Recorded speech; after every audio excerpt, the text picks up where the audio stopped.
Why the fuck aren't my lights changing in the background?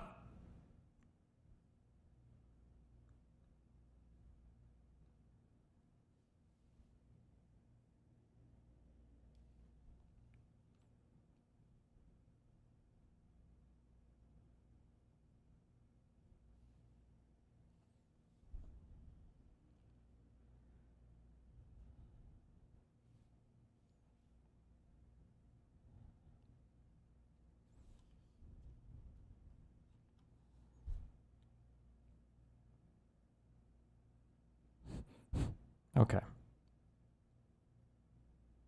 Tube. That's the tube. connect. Signal lost.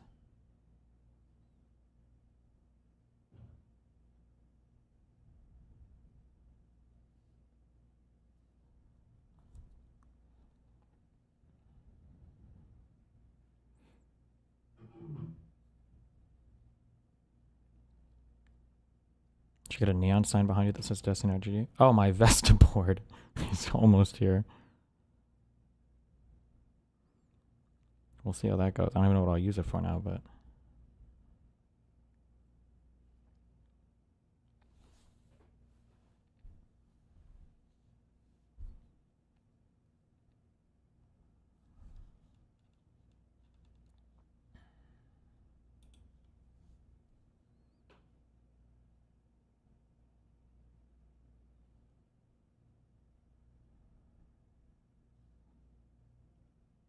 What was the question before in chat about? I'm like significantly cutting down on any like reactions to fuck. I can't say this without sounding like a sociopath.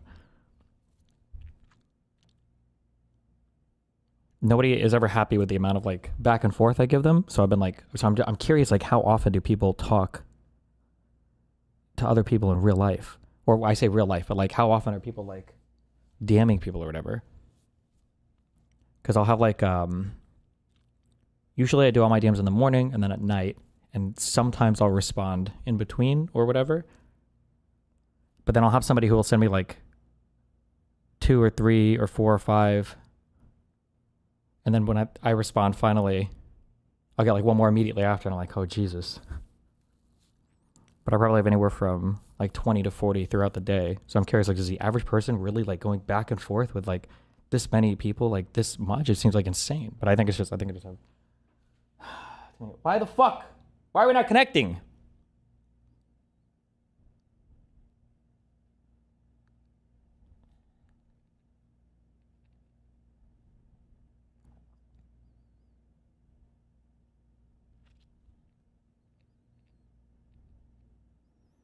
Can you send a video set up your building? Is it for live streaming events or recording to edit? It's for live streaming the events I go to, but I already got all the pieces, so. I don't know why these 2 lights won't connect.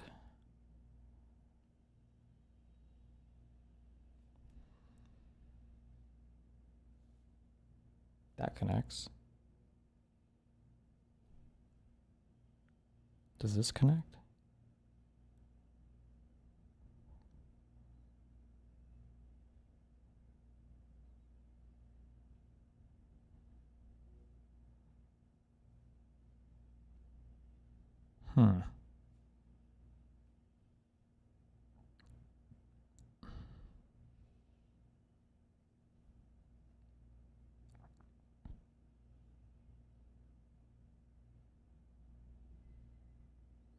Do you try out, does the PoE shit work? I don't know, bro. I didn't even go downstairs yet.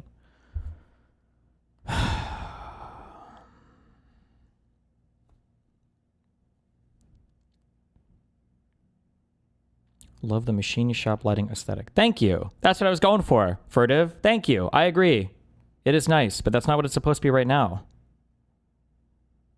What the fuck is this? Okay, we don't need this. Delete.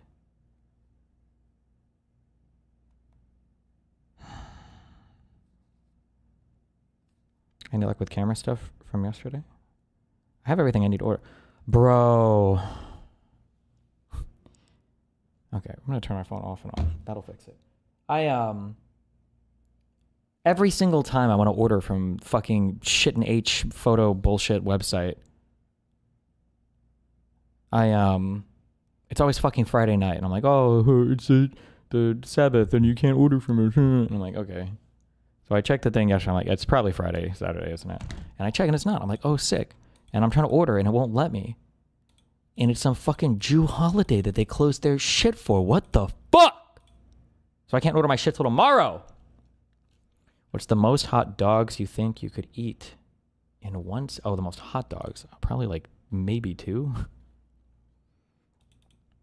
Did you order the laptop mic and switch?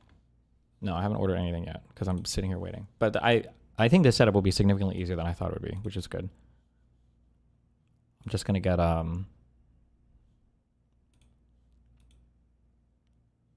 I'm just gonna use wired mics. I'll just have this. I'll use this audio interface, easy. And then I'm gonna do video over Ethernet, which I've never done before, using an unmanaged switch, which I've never used before. Should be fine. Oh, the only questions I have, I guess, the only thing I'm not 100% on yet is like the laptop. I've never bought like a workstation laptop before. It feels like it's way more expensive than I thought it would be, though. Like, I feel like the hardcore gamer laptops were like $3,000. But this like laptop I'm looking at is like almost $4,000. And I'm like, is it really? For, I guess? This ADA card, I guess, maybe. I don't know. Seems like a lot. Oh. Oh, you guys weren't seeing anything I was showing. Nice.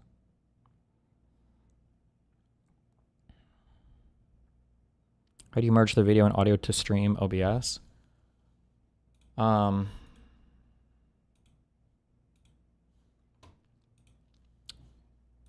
audio interface will put audio into a laptop using USB, and then the video will come out of this and it'll connect to the laptop via an Ethernet cable.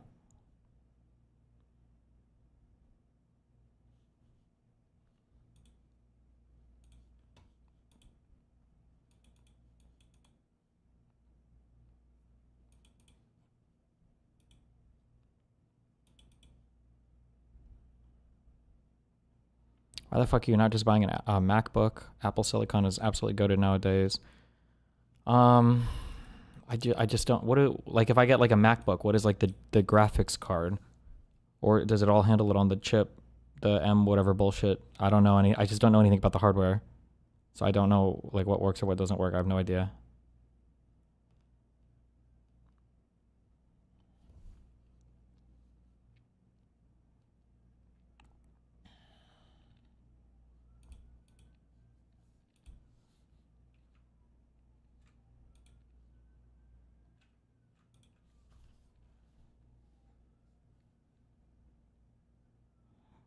Why are you using a graphics card for video encoding and IRL stream? Well, because it's better than, because that's what they do? What do you mean? I don't know what that question is supposed to mean. Or was that a trick question? Or as opposed to what? Using a software encoder, X264 on the CPU, or it looks way worse than CPU encoding. Oh shit. Everybody give a clappa to Turble. How are you feeling, bro? I think this guy just woke up from a coma from 2009.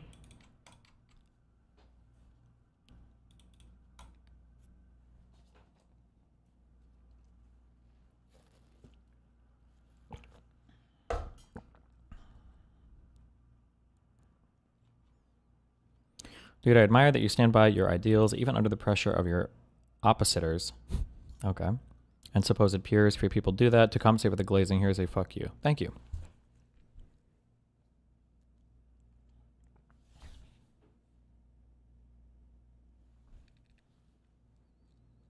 Wouldn't your biggest problem be connectivity? This is for events and stuff, right? Oh, like connecting to the internet? I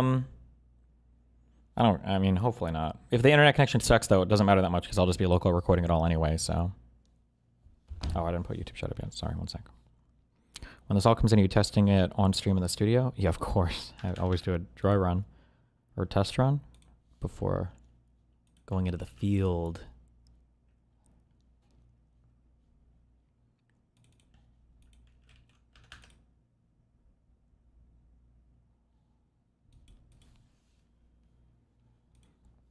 X264 CPU encoding on slow is still better quality compared to GPUs, but GPU NVENC encoding is a lot more efficient.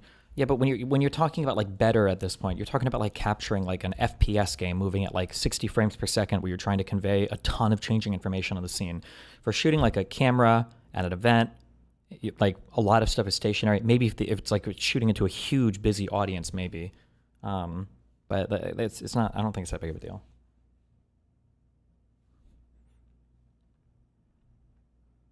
Do you have an external hard drive for footage? Bro, I have so many external hard drives. You have no idea. Do you know how much space? 60 gigabytes of... Just kidding. Why? Why are you making me do this? I don't understand why you like this. PavoTube. Which one did I just turn off? Oh, that turns off and on. This one.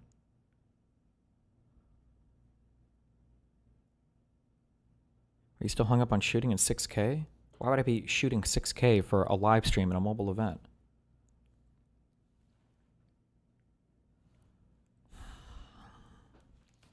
You could look at an Ari at home setup. He literally walk around NYC for hours while streaming. I think he does it from a Mac Mini.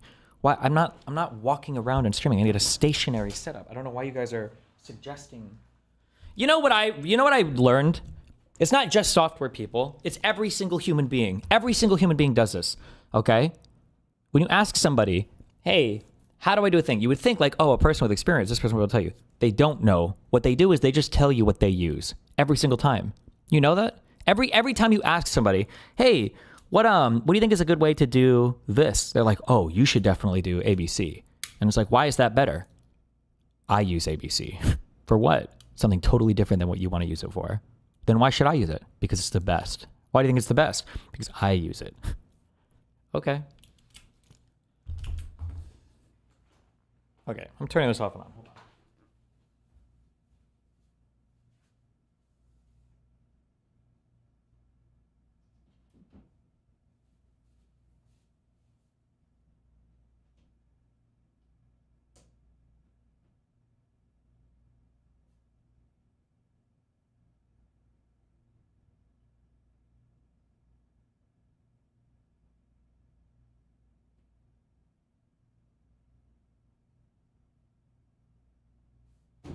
What? I'm getting trolled!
You know what?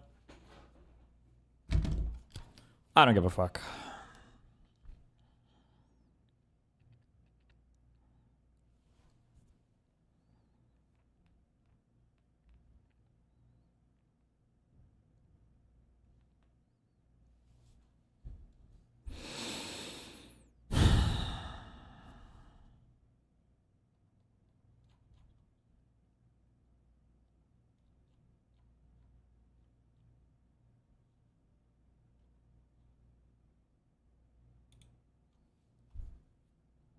Did you check my email about black matching responding PoE standardly? I don't know what you're talking about. I don't even know. The cameras themselves literally say it. It went to my contact email, so I'm not going to get it for 12 hours.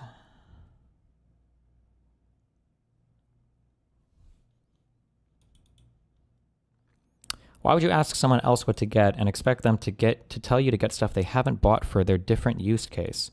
Well, ideally, if you're giving advice to somebody, it's because you've considered multiple options for a particular thing, and ideally you can tell somebody what works or doesn't work based on their use case. You wouldn't just be retardedly suggesting the thing that you use and expect it to work in all scenarios. Ideally, you would think that.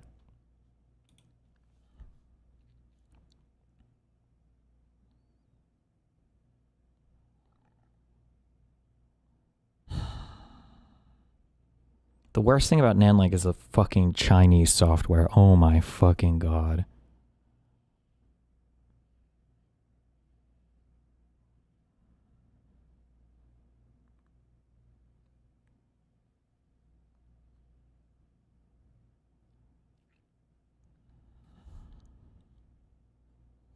I'm suggesting an RE at home setup because the guy, at least looking into it, because he has a multi-mic setup, multiple audio interfaces connected, runs a... I don't even know what anything of this is. You're just suggesting because you heard a guy use it and walks around and streams with it. I don't even know what is this?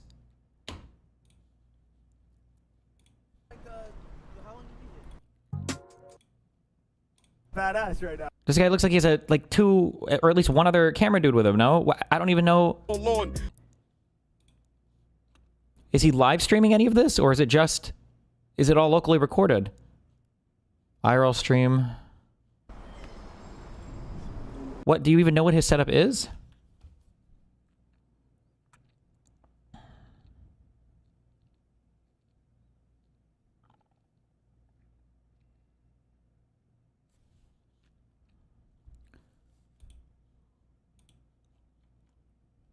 Genuine Stop! Stop! We're not talking about this! Stop! Stop! Stop.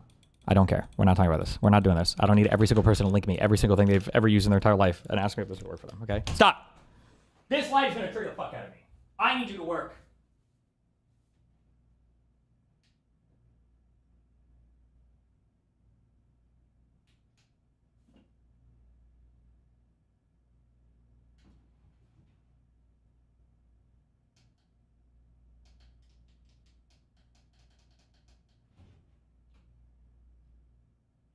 Bro, wait, what?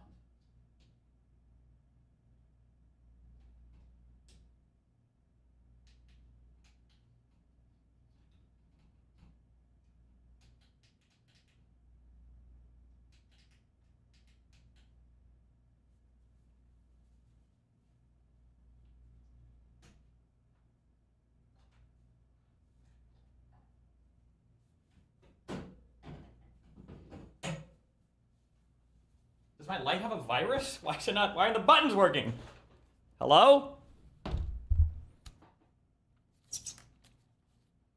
Mode.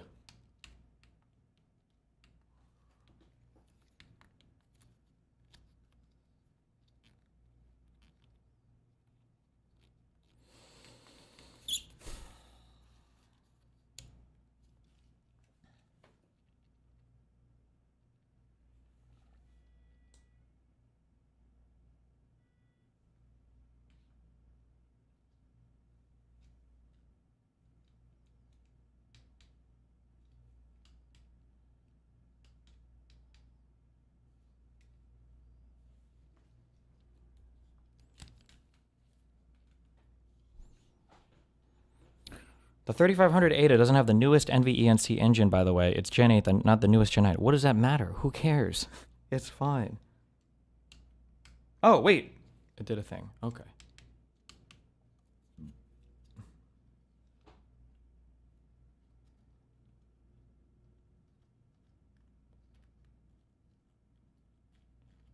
How the fuck did it change color like this? What the fuck?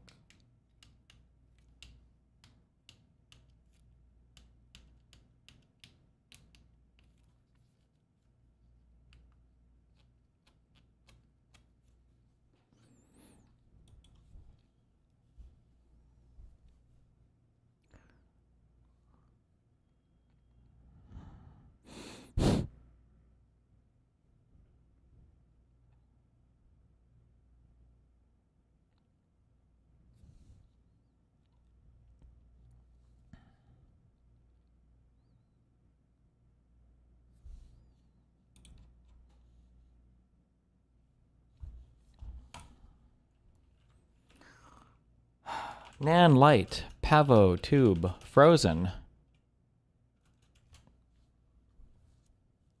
Huge flaw in how to fix it. How would this even happen? Yo, what's going on, guys? So I got a really quick one today, literally. Oh, I'm going to take advice from a guy about tech who's fucking British? What? Just talking about these nanoline power tubes and, well, not necessarily talking about them. I'm going to do that in a full video, a full review for that. But I want to talk about this cable. So this is the master slave cable. So you can connect this to one tube. Whoa, bro. We don't use those terms anymore.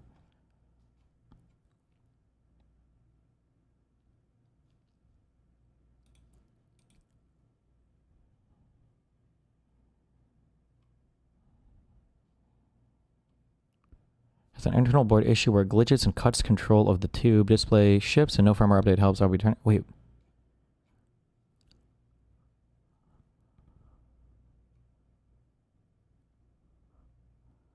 I've never used Pavo or Nanlights, and its QC issues like this keep me from buying into the budget brand. Nanlite is a budget brand? Excuse me. These 4 tubes were like fucking like $1,000. Budget brand? Wait, could the board go bad on these? For what reason? How? No shot. It's a light. All it has to do is shine.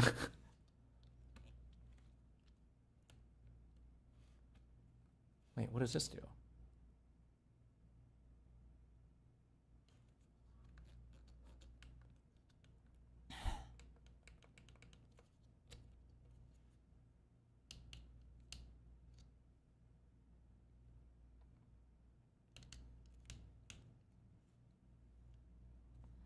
Oh, it's different color. Jesus.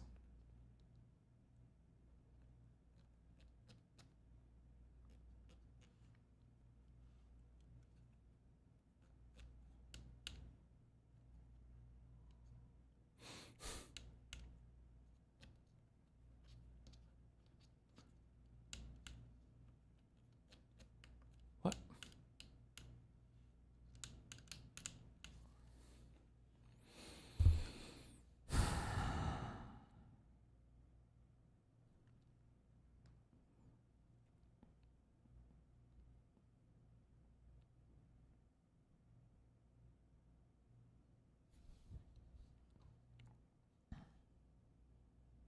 It has to be something with because that one is also stuck too. There's no way that both of them simultaneously broke, right? That's impossible.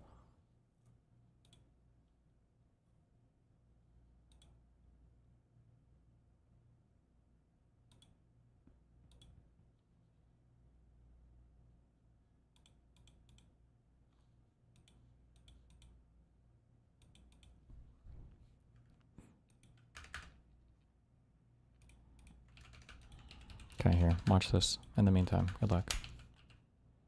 Damn, see, I just thought about it, bro. People who got their birthday on December, bro, they gotta wait all year, bro, for their birthday to come again. That's crazy. Wait, let's revisit what you said earlier. You said people in September gotta what? No, I didn't say nothing about September. You said who has to wait for their birthday? Oh, the people in December. And they gotta what? I'm trying to process what you said because it sounded like you said people in this December have to. No, I said they gotta wait like all year for their birthday to come back around. I ain't gonna lie, I was like, that's crazy. But don't every month gotta wait for their birthday to come around? No, what? No. January's right away. What? What a dumbass. What you talking about, bro? Well, I'm saying each birthday is a year. Every month gotta wait a year, regardless. What are you talking about, Z? Not just December. Bro, what you talking about, bro? When your birthday? Are you saying it just feel a little longer? No, I'm saying like, bro, come on, Z. Why are you even trying to play with me out here, bro? I'm not. I'm trying to understand what you're saying. It says sent on my end. You should have driver.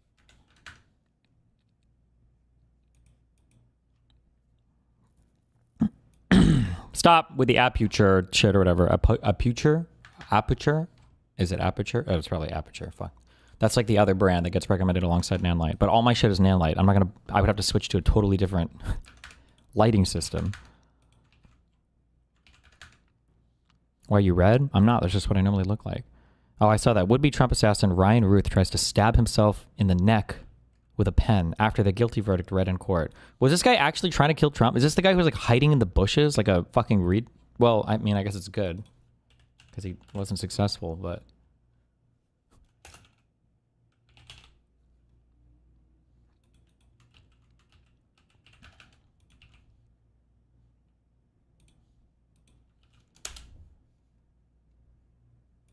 The verdict was read. Now, it's quite shocking. As the verdict was read, it appeared to our producers inside the courtroom that Ruth tried to stab himself in the neck with a pen. That's what it appeared to look like. Then 4 marshals dragged him out of the courtroom, took his coat off. They then shackled him at the waist and ankles, and then they brought him back into the courtroom. So again, this just in from our producers. As the verdict was being read, Ruth tried to hurt himself in the neck with a pen. Now, we just saw that emotional reaction from that daughter, and now we know exactly why. So when Ruth was brought back into... There's a screen on the back of this the whole time. I wasn't even looking. I'm a fucking idiot. Sorry. The courtroom, that's when her daughter stood up, started yelling and screaming. She said to her father, "Don't do anything. I'm going to get you out of here." This is what our producers are telling us just into the newsroom. She also screamed many expletives, and that's when we saw her run out of the courtroom. The video that we were seeing just moments ago of her not wanting to speak with the media, her evading the media, and then running off camera.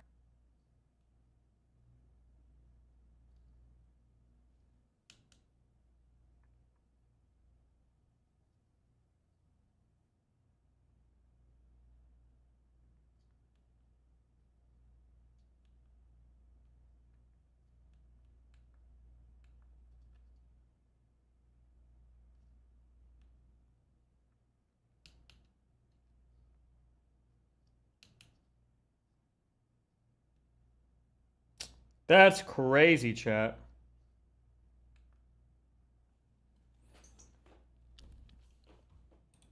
You're supposed to use a pencil. Get it? John Wick joke.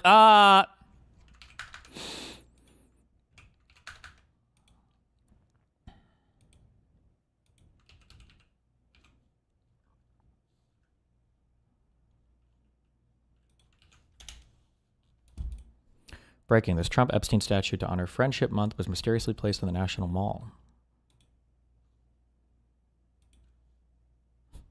Mysteriously?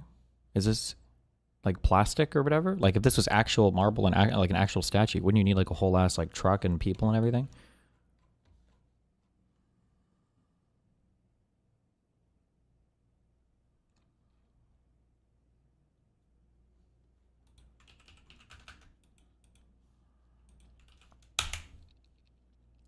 Democrats are picking the wrong shutdown fight. By Nate Silver. Is this going to be another do nothing article or? Democrats are picking the wrong shutdown fight. This article is by Nate Silver and read by an automated voice. Thanks. In March, I urged Democrats to shut down the government over possibly illegal budget cuts by the Department of Government Efficiency. Doing so would have allowed the Democrats to frame their argument as a response to Elon Musk's unpopular chaos. That shutdown did not happen. Now we're onto the risk of or an opportunity for another shutdown. Most commentators from the left have urged some sort of shutdown fight.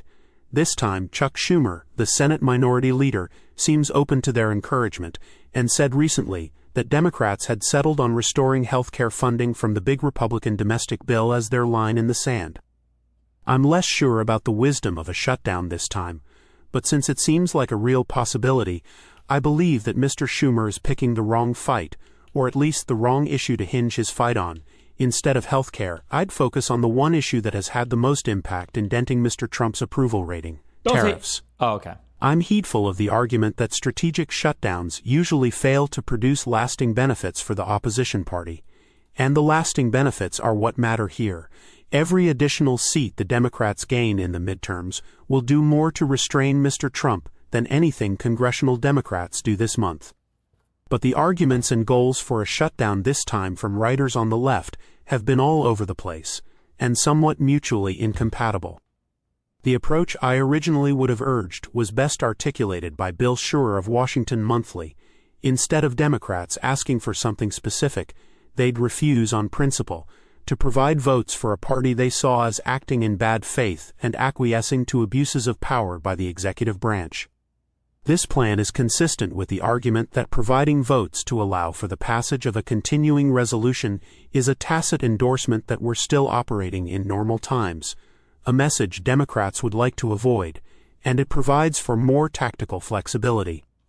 It also avoids the potential pitfall of focusing demands on health care, which resembles the typical negotiation tactics from budget fights past. Precisely because Medicaid and Obamacare are popular programs, Democrats might be making Republicans an offer that is too good to refuse. A compromise on health care could be attractive to swing-seat Republicans and remove an issue against them ahead of the 2026 midterms. Implicitly, under Mr. Scher's plan, Democrats would be daring Republicans to blow up what's left of the legislative filibuster, clarifying that the nation is under one-party rule. I don't think there's necessarily anything for Democrats to fear from this. If Democrats win back power in 2028, they'll have extremely narrow majorities themselves, surely an incooperative opposition party, and 4 years of Trump executive orders and Republican legislation to undo. And the filibuster is already on its last legs. This month, Senate Republicans changed the rules to make confirming Mr. Trump's nominees easier. But two things gave me pause. One is that the message, actually, we're not negotiating, we're refusing to negotiate. You have your majorities and all of this is your problem. Wait, I don't understand. This, on this confirmation for judges stuff, this is just like a nuclear option, right? That they pulled? Why does nobody care about this? We just didn't even talk about this?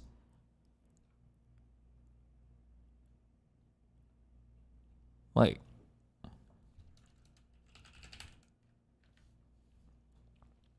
Senate Republicans changed the rules to make confirming Mr. Trump's nominees easier. I imagine this means with a simple majority instead of a 60-vote thing. So like, but this was like the nuclear option that was so bad that Harry Reid did that McConnell's like, we're going to take your Supreme Court pick from you. I actually think this is good for us because we should use this now to block their next Supreme Court pick. And say, oh, well, that's what McConnell did when we did the nuclear option, so now we're going to do that. It would require a lot of discipline in practice, and Democrats aren't very good at that. The other reason is that the crisis atmosphere that Democrats are treating as a desirable feature of the shutdown might be exactly what Mr. Trump wants, particularly after the assassination of Charlie Kirk. I would condition any votes to keep the government open on the passage of the Trade Review Act, which already has bipartisan sponsors in both chambers of Congress.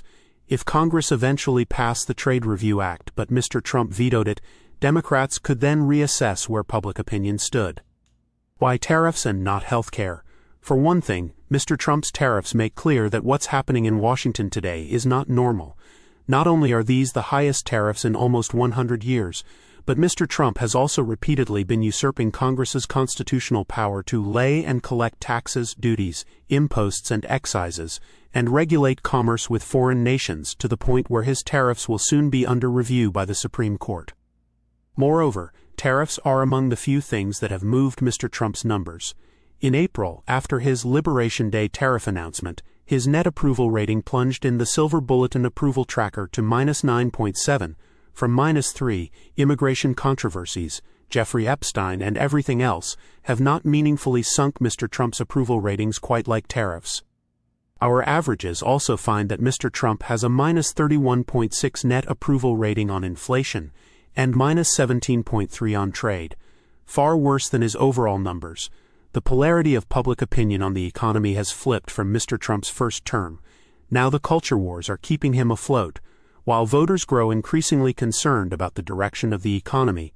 By contrast, Mr. Trump's approval rating on immigration is only -4.5. Tariffs could also drive a greater wedge between Mr. Trump and congressional Republicans, and such a fight could give Democrats another chance to focus on recent inflation and jobs data, which suggests that the labor market has slowed significantly. To be fair to Mr. Schumer, given the choice between a shutdown fight over health care and nothing, I'd take the shutdown over health care. I think catering to the Democratic base is usually overrated. The whole point of the base is that it's loyal to you.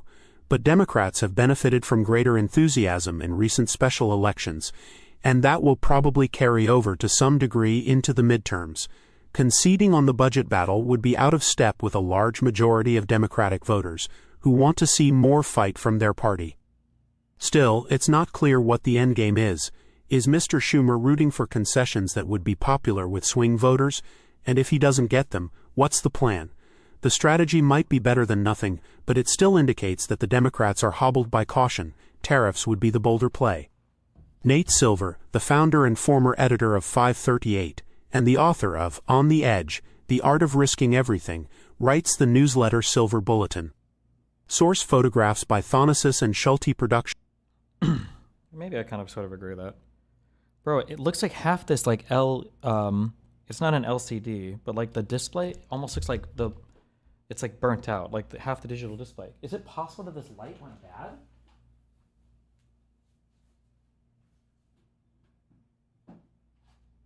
Oh shit, it's so bad. Fuck.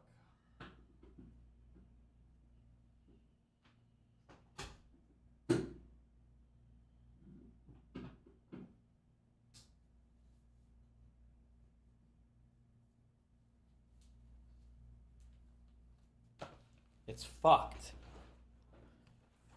Like I can see that like half the screen looks burnt out on the back of those. How is that even possible?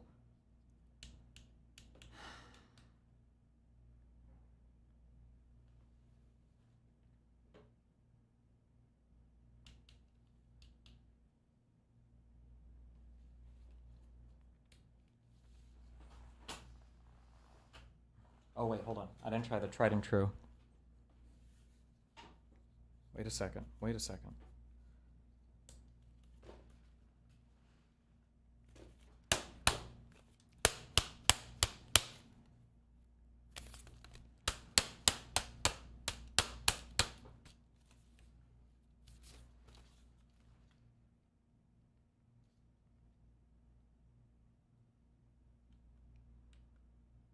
No.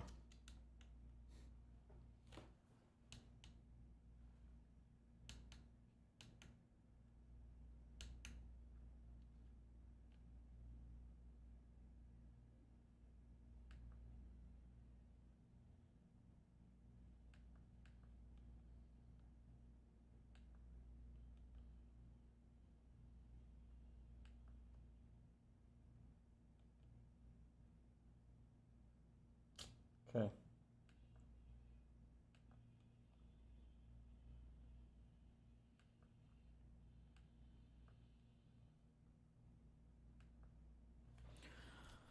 I'm triggered.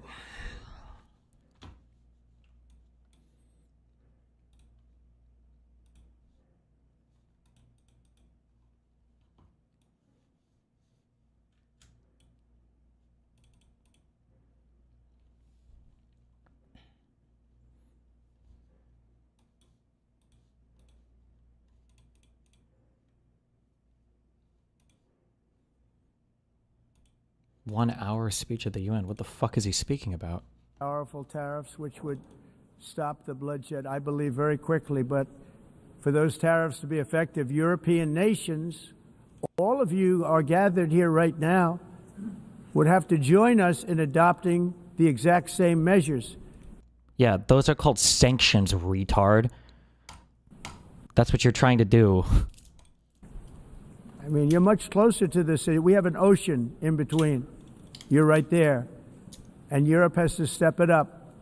They can't be doing what they're doing. They're buying oil and gas from Russia while they're fighting Russia. It's embarrassing to them. And it was very embarrassing to them when I found out about it, I can tell you that. The people that send you equipment suggestions also send you demo recordings so you actually see if it's what you're looking for. Very rarely. That's like a 1 out of 100 person. You guys are out there. There are some people that are like, you're like the keys. You're the 10% of employees that are worth it, okay? They keep the other 90% of employees hired, all right? They have to immediately cease all energy purchases from Russia. Otherwise, we're all wasting a lot of time. So I'm ready to discuss this. We're going to discuss it today with the European nations, all gathered here. I'm sure they're thrilled to hear me speak about it, but that's the way it is. I like to speak my mind and speak the truth as we seek to reduce the threat of dangerous weapons today, I'm also calling on every nation to join us in ending the development of biological weapons once and for all. And biological is terrible, and nuclear is even beyond, and we include nuclear in that. We want to have a cessation of the development of nuclear weapons. We know, and I get to view it all the time. Sir, would you like to see? And I look at weapons that are so powerful that we just can't ever use them. If we ever use them, the world literally might come to an end. There would be no United Nations to be talking about. There would be no nothing. Just a few years ago, reckless experiments overseas gave us a devastating global pandemic. Yet despite that worldwide catastrophe, many countries are continuing extremely risky research into bioweapons and man-made pathogens. This is unbelievably dangerous. To prevent potential disasters, I'm announcing today that my administration will lead an international effort to enforce biological weapons convention, which is going to be meeting with the top leaders of the world by pioneering an AI verification system that everyone can trust. AI. Hopefully the UN can play a constructive role, and it will also be one of the early projects under AI. Let's see how good it is, because a lot of people are saying it could be one of the great things ever, but it also can be dangerous, but it could be put to tremendous use and tremendous good, and this would be an example of that. Not only is the UN not solving the problems it should, too often, it's actually creating new problems for us to solve. The best example is the #1 political issue of our time, the crisis of uncontrolled migration. It's uncontrolled. Uncontrolled. Your countries are being ruined. Jesus. The United Nations is funding an assault on Western countries and their borders. In 2024, the UN... Who wrote this for him? Hello? Wait, what? Western countries are being ruined. The United Nations is funding an assault on Western countries and their borders. Yeah, does Stephen Miller just write the speeches for him? This is freestyle? This is not freestyle. No. The teleprompter turned off. He's off script. You can clearly see that he's reading from something. It might turn off at some point, but it's not right now. Not only is the UN not solving the problems it should, too often, it's actually creating new problems. You can tell when he's reading. I super don't give a fuck what you're linking. He's reading off of a prompter. He's reading a script right now. He has a script he's reading on paper. Okay, maybe he's reading on paper. Yeah, but it doesn't look like he's reading on paper because you can see his eyes going over here. But he has a distinctly different candor when he's speaking off the cuff. Like earlier he was speaking a little bit off the cuff. This is being read from somewhere. For us to solve. The best example is the #1 political issue of our time, the crisis of uncontrolled migration. It's uncontrolled. Like that remark right there, it's uncontrolled. That was an off-the-cuff remark. But what he read right before, that was something that he read off something. Your countries are being ruined. That's off the cuff. The United Nations is now he's reading again. An assault on Western countries. Right? You can hear the difference in his voice for when he's reading versus when he's off the cuff. You're being ruined. The United Nations is... It's horrible for you guys. It's destroying you. And that's why you're going to... And we are too, right? You can distinctly hear when he's reading versus when he's off the cuff. Like, listen for it. Uncontrolled migration. It's reading. Uncontrolled. Off the cuff. Your countries are being off ruined. The United Nations is funding an assault on Western countries and their borders. In 2024, the UN budgeted $372 million in cash assistance to support an estimated 624,000 migrants journeying into the United States. Think of that. The UN is... This is off the cuff. Supporting people that are illegally coming into the United States, and then we have to get them out. Still off the cuff. The UN also provided food, shelter, transportation, and debit cards to illegal aliens. Can you believe that? That's... On the way to infiltrate our southern border. Millions of people came through that southern border. He's off the cuff right now. Just a year ago, millions and millions of people were pouring in. 25 million altogether over the 4 years of the incompetent Biden administration. And now we have it stopped, totally stopped. In fact, they're not even coming anymore because they know they can't get through. But what took place is totally unacceptable. The UN... It's like he live comments his own speech.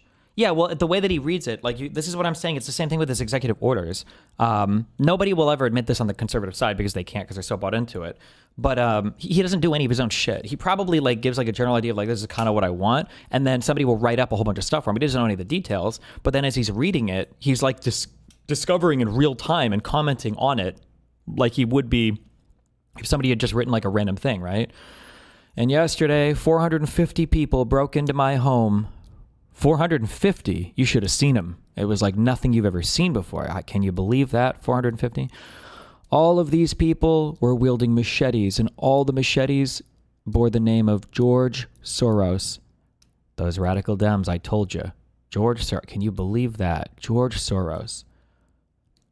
They went upstairs to his bedroom, and they replaced all the gold with silver, and then they ate his dogs. Ate my dogs. Can you believe they would do this? This is horrible. Like it's like he's like discovering. It's like reading a Twitch chat. Supposed to stop invasions, not create them, and not finance them. In the United States, we reject the idea that mass numbers of people from foreign lands can be permitted to travel halfway around. You can also tell when he's reading because he can't put together long sentences in his head. I don't know if that's a IQ thing, if it's a speaking style thing, or if it's a senility thing. But he can't like have there's no complicated structure. So things involving like commas or like I don't know grammar, the names for it, but like different like ways you would put together statements. He can't do that on the fly ever. He always speaks in simple statements. Everything is easy to understand. And then the way that he expands sentences is with like random insertions of you go like, can you believe that? And what, like nothing you've ever seen before, and like these like filler, like quasi Markov chaining in the middle of his statements to like expand them. The world, trample our borders, violate our sovereignty, cause unmitigated crime, and deplete our social safety net. We have reasserted that America. Please watch the beginning. You're really gonna make me watch this motherfucker. Thank you very much. Very much appreciated. Who's used NAND lights before? If the screen is dim, is my shit fucked? Is this light bad? Did the light go bad? I need somebody to tell me that. Email me. Okay, sorry. And I don't mind making this speech without a teleprompter, because the teleprompter is not working. I feel very... Oh, this is why you retards were all saying he wasn't reading off a prompter. Somebody must have fixed it after a few minutes, because, again, you can tell when he's looking at the thing, and all of the stuff that he's reading about has been written about for generations, and it was always going to be this. Like, you can tell immediately. Yeah, okay. Happy to be up here with you, nevertheless. And that way you speak more from the heart. I can only say that whoever's operating this teleprompter is in big trouble.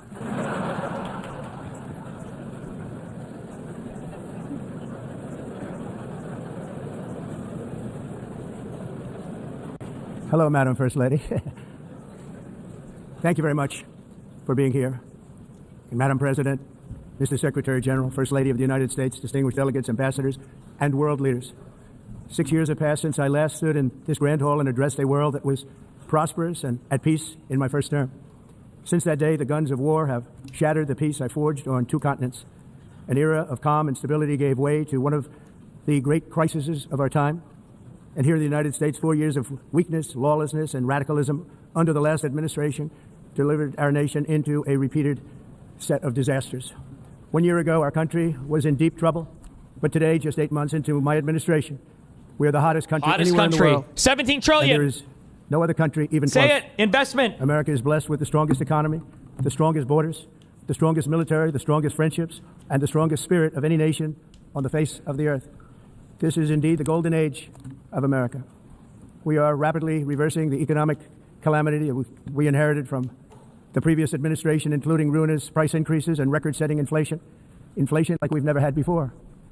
Under my leadership, energy costs are down, gasoline prices are down, grocery prices are down. Oh, fuck. Wait, can somebody link me the speech to the UN? Somehow I got a campaign rally speech. This must be domestic in the United States. I don't know why everybody's so quiet here, but certainly this is not a speech in front of the UN where he's just hyping up his own presidency compared to Joe Biden, right? What am I listening to right now? Hello? He knows these people can't vote for him, right? Mortgage rates are down. and inflation has been defeated. The only thing that's up is the stock market, which just hit 0%. a record high. In fact, it hit a record high 48 times in the last short period of time. 48 Growth is surging, times. manufacturing is booming. The stock market, as I said, is doing better than it's ever done. And all of you in this room benefit by that, almost everybody. And importantly, workers' wages are rising at the fastest pace in more than 60 years. And that's what it's all about, isn't it? In 4 years of President Biden, we had less than $1 trillion of new investment into the United States. In just 8 months since I took office, we have secured commitments and money already paid for $17 trillion. Think of it, 4 years, less than $1 trillion, 8 months, much more than $17 trillion is being invested in the United States, and it's now pouring in from all parts of the world. We've implemented the largest tax cuts in American history and the largest regulation cuts in American history, making this once and again the best country on earth to do business. And many of the people in this room are investing in America, and it's turned out to be an awfully good investment during this 8-month period. In my first term, I built the greatest economy in the history of the world. We had the best economy ever, history of the world. And I'm doing the same thing again, but this time it's actually much bigger and even better. The numbers far surpass my record-setting first term. On our southern border, we have successfully repelled a colossal invasion. And for the last 4 months, and that's 4 months in a row, the number of illegal aliens admitted and entering our country has been 0. Hard to believe. Because if you look back just a year ago, it was millions and millions of people pouring in from all over the world, from prisons, from mental institutions, drug dealers. All over the world they came. They just poured into our country with the ridiculous open border policy of the Biden administration. Our message is very simple. If you come illegally into the United States, you're going to jail, or you're going back to where you came from, or perhaps even further than that. You know what that means. I want to thank the country of El Salvador for the successful and professional job they've done in receiving and jailing so many criminals that entered our country. And it was under the previous administration that the number became record-setting, and they're all being taken out. You have no choice. And other countries have no choice because other countries are in the exact same situation with immigration. It's destroying your country, and you have to do something about it. On the world stage, America is respected again like it has never been respected before. You think about 2 years ago, 3 years ago, 4 years ago, or 1 year ago, we were a laughingstock all over the world. At the NATO summit in June, virtually all NATO members formally committed to increase defense spending at my request from 2% to 5% of GDP, making our alliance far stronger and more powerful than it was ever before. In May, I traveled to the Middle East to visit my friends and rebuild our partnerships in the Gulf, and those valued relationships with Saudi Arabia, Qatar, and the UAE and other countries are now, I believe, closer than ever before. My administration has negotiated one historic trade deal after another, including with the United Kingdom, the European Union, Japan, South Korea, Vietnam, Indonesia, the Philippines, Malaysia, and many, many others. Likewise, in a period of just 7 months, I have ended 7 unendable wars. They said they were unendable. You're never going to get them solved. Some were going for 31 years, 2 of them, 31, think of it, 31 years. One was 36 years. One was 28 years. I ended 7 wars. And in all cases, they were raging with countless thousands of people being killed. This includes Cambodia and Thailand, Kosovo and Serbia, the Congo and Rwanda, a vicious, violent war that was, Pakistan and India, Israel and Iran, Egypt and Ethiopia, and Armenia and Azerbaijan. It included all of them. No president or prime minister, and for that matter, no other country has ever done anything close to that. And I did it in just 7 months. Not even Never happened close. before. There's never been anything like that. I'm very honored to have done it. It's too bad that I had to do these things With the radical instead left of Democrats. the United Nations doing them. Oh. And sadly, in all cases, the United Nations did not even try to help in any of them. I ended 7 wars, dealt with the leaders of each and every one of these countries, and never even received a phone call from the United Nations offering to help in finalizing the deal. All I got from the United Nations was an escalator that on the way up stopped right Well, thanks, Whiskey Delta. I love you, buddy. in the middle. If the First Lady wasn't in great shape, she would have fallen. But she's in great shape. We're both in good shape. We both stood. And then a teleprompter that didn't work. These are the 2 things I got from the United Nations, a bad escalator and a bad teleprompter. Thank you very much. And by the way, it's working now. Just went on. Thank you. I think I should just do it the other way. It's easier. Thank you very much. I didn't think of it at the time because I was too busy working to save millions of lives. That is the saving and stopping of these wars. But later I realized that the United Nations wasn't there for us. They weren't there. I thought of it really after the fact, not during these negotiations, which were not easy. That being the case, what is the purpose of the United Nations? The UN has such tremendous potential. I've always said it. It has such tremendous, tremendous potential. but it's not even coming close to living up to that potential. For the most part, at least for now, all they seem to do is write a really strongly worded letter and then never follow that letter up. It's empty words, and empty words don't solve war. The only thing that solves war and wars is action. Now, after ending all of these wars and also earlier negotiating the Abraham Accords, which is a very big thing for which our country received no credit, never receives credit, everyone says that I should get the Nobel Peace Prize for each one of these achievements. But for me, the real prize will be the sons and daughters who live to grow up with the mothers and fathers, because millions of people are no longer being killed in endless and unglorious wars. What I care about is not winning prizes, it's saving lives. We saved millions and millions of lives with the 7 wars. And we have others that we're working on, and you know that. Many years ago, a very successful real estate developer in New York, known as Donald J. Trump, I bid on the renovation and rebuilding of this very United Nations complex. I remember it so well. I said at the time that I would do it for $500 million, rebuilding everything. It would be beautiful. I used to talk about, I'm going to give you marble floors. They're going to give you terrazzo. I'm going to give you the best of everything. You're going to have mahogany walls. They're going to give you plastic. But they decided to go in another direction, which was much more expensive at the time, and which actually produced a far inferior product. And I realized that they did not know what they were doing when it came to construction, and that their building concepts were so wrong, and the product that they were proposing to build was so bad and so costly. It was going to cost them a fortune. And I said, and wait till you see the overruns. Well, I turned out to be right. They had massive cost overruns and spent between $2 and $4 billion on the building and did not even get the marble floors that I promised them. You walk on terrazzo. Do you notice that? As far as I'm concerned, frankly, looking at the building and getting stuck on the escalator, they still haven't finished the job. They still haven't finished. That was years ago. The project was so corrupt that Congress actually asked me to testify before them on the tremendous waste of money, because it turned out that they had no idea what it was, but they knew it was anywhere between $2 and $4 billion as opposed to $500 million with a guarantee. But they had no idea, and I said it cost much more than $5 billion.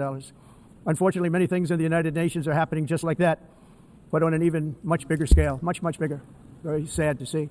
Whether the UN can manage to play a productive role, I've come here today to offer the hand of American leadership and friendship to any nation in this assembly that is willing to join us in forging a safer, more prosperous world.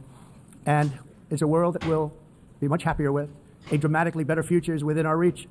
But to get there, we must reject the failed approaches of the past and work together to confront some of the greatest threats in history. There is no more serious danger to our planet today than the most powerful and destructive weapons ever devised by man, of which the United States, as you know, has many. Just as I did in my first term, I've made containing these threats a top priority, starting with the nation of Iran. My position is very simple. The world's #1 sponsor of terror can never be allowed to possess the most dangerous weapon. That's why, shortly after taking office, I sent the so-called Supreme Leader a letter making a generous offer. I extended a pledge of full cooperation in exchange for a suspension of Iran's nuclear program. The regime's answer was to continue their constant threats to their neighbors and U.S. interests throughout the region and some great countries that are right nearby. Today, many of Iran's former military commanders, in fact, I can say almost all of them, are no longer with us. They're dead.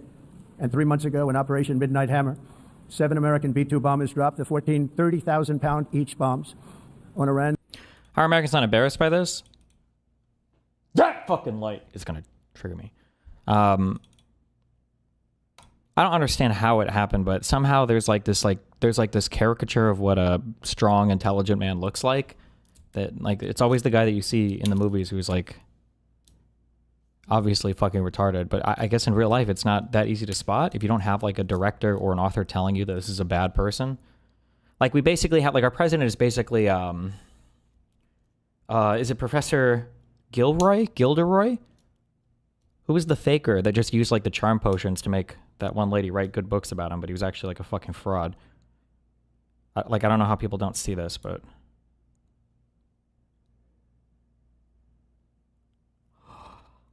oh my god, I just realized what happened. Oh fuck. Okay, I'm getting okay. Key nuclear Gilderoy Lockhart. Okay. Facility, totally obliterating everything.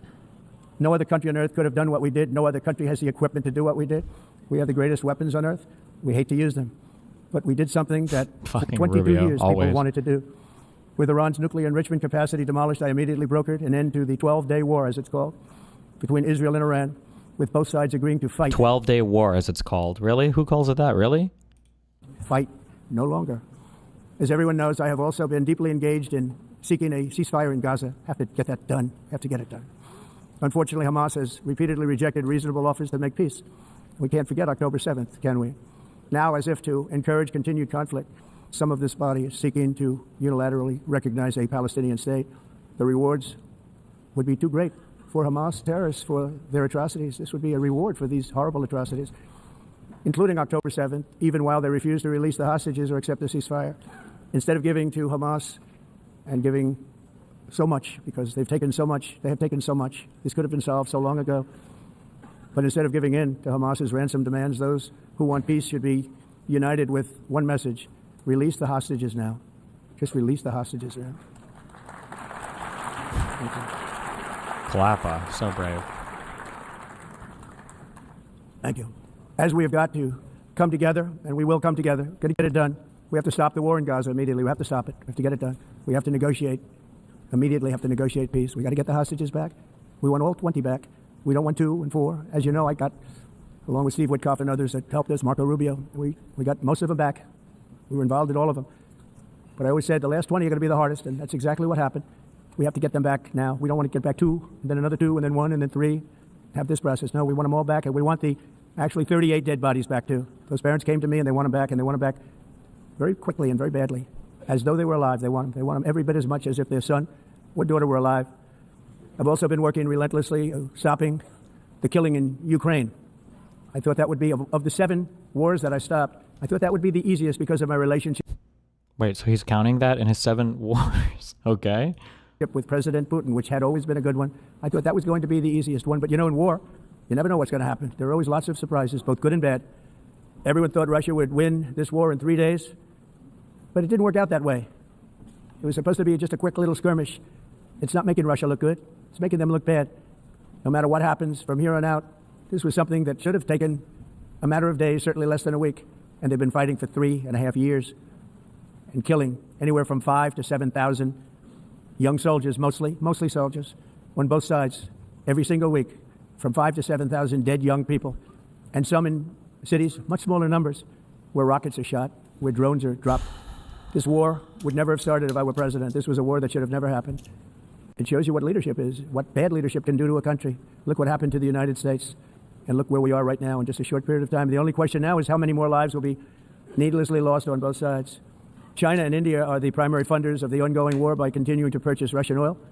But inexcusably, even NATO countries have not cut off much Russian energy and Russian energy products. Which, as you know, I found out about 2 weeks ago, and I wasn't happy. Think of it. They're funding the war against themselves. Who the hell ever heard of that one? In the event that Russia is not ready to make a deal to end the war, then the United States is fully prepared to impose a very strong round of powerful tariffs, which would stop the bloodshed, I believe, very quickly. But for those tariffs to be effective, European nations, all of you are gathered here right now, would have to join us in adopting the exact same measures. I mean, you're much closer to this. We have an ocean in between. You're right there. And Europe has to step it up. They can't be doing what they're doing. They're buying oil and gas from Russia while they're fighting Russia. It's embarrassing to them, and it was very embarrassing to them when I found out about it, I can tell you that. They have to immediately cease all energy purchases from Russia. Otherwise, we're all wasting a lot of time. So I'm ready to discuss this. We're going to discuss it today with the European nations, all gathered here. I'm sure they're thrilled to hear me speak about it, but that's the way it is. I like to speak my mind and speak the truth. As we seek to reduce the threat of dangerous weapons today, I'm also calling on every nation to join us in ending the development of biological weapons once and for all. And biological is terrible, and nuclear is even beyond, and we include nuclear in that. We want to have a cessation of the development of nuclear weapons. We know, and I get to view it all the time. Sir, would you like to see? And I look at weapons that are so powerful that we just can't ever use them. If we ever use them, the world literally might come to an end. There would be no United Nations to be talking about. There would be no nothing. Just a few years ago, reckless experiments overseas gave us a devastating global pandemic. Yet despite that worldwide catastrophe, many countries are continuing extremely risky research into bioweapons and man-made pathogens. This is unbelievably dangerous. To prevent potential disasters, I'm announcing today that my administration will lead an international effort to enforce biological weapons convention. I think I've spoken about this on stream before.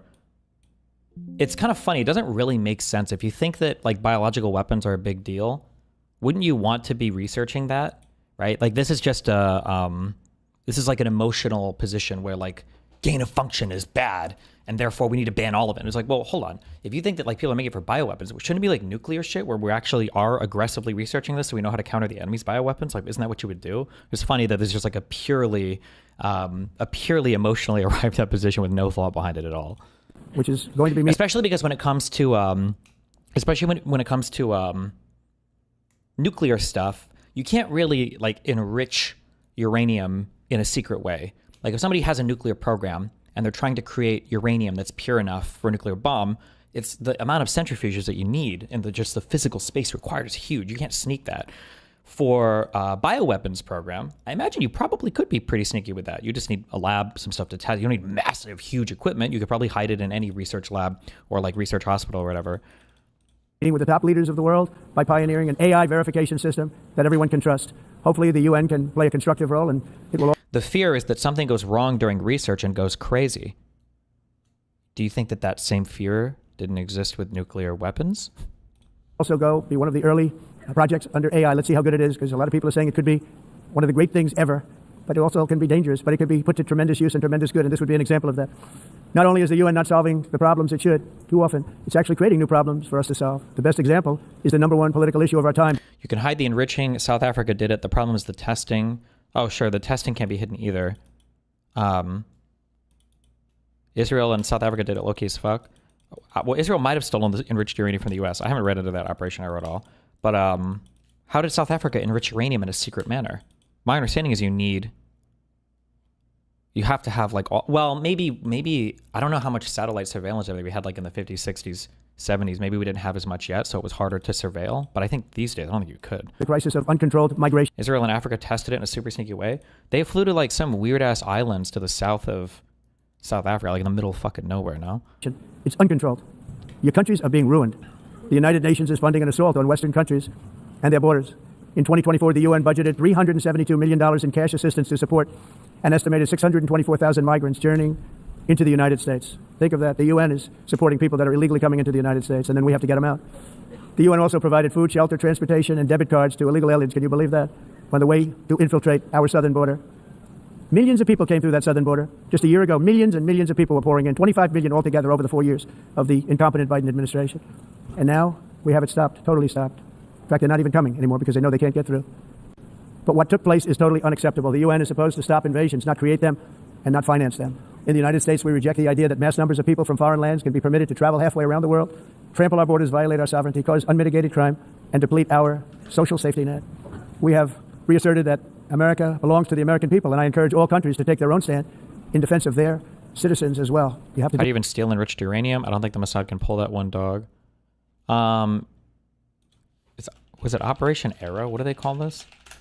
I don't know if stealing enriched uranium is necessarily that hard. Like, I imagine if you have it like a storage thing, it's not like it's a relatively small amount of enriched uranium that you need to make a. It's not this. That's not what I'm looking for. Fuck, what was it called? Oh, Operation Apollo.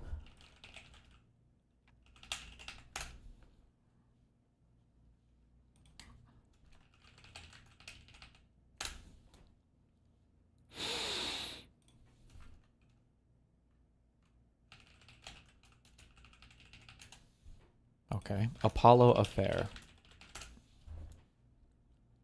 Okay.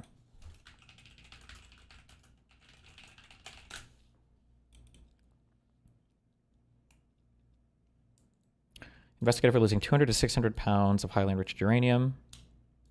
How do you even lose track of that? That's wild, bro. Last name Shapiro? What? Over the loss of 206 pounds of... When they say highly enriched uranium also, what does that mean? Does highly enriched mean like 20%? Or does it mean like 80%? Do they specify anywhere?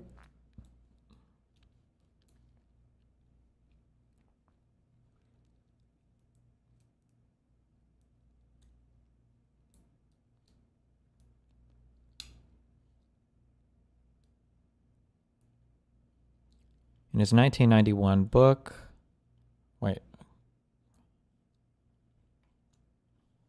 his 1991 book, The Samson Option, Seymour Hersh concluded that Shapiro did not divert any uranium. Rather, it ended up in the air and water of the city of Apollo, as well as in the ducts, tubes, and floors of the NUMEC plant. He also wrote that Shapiro's meetings with senior Israeli officials in his home were related to protecting the water supply in Israel rather than any diversion of nuclear material or information. A later investigation conducted by the Nuclear Regulatory Commission regarding an additional 198 pounds of uranium found to be missing after the plant had been purchased by Babcock and Wilcox, and Shapiro was no longer associated with the company. The investigation found that 110 pounds could not be accounted for.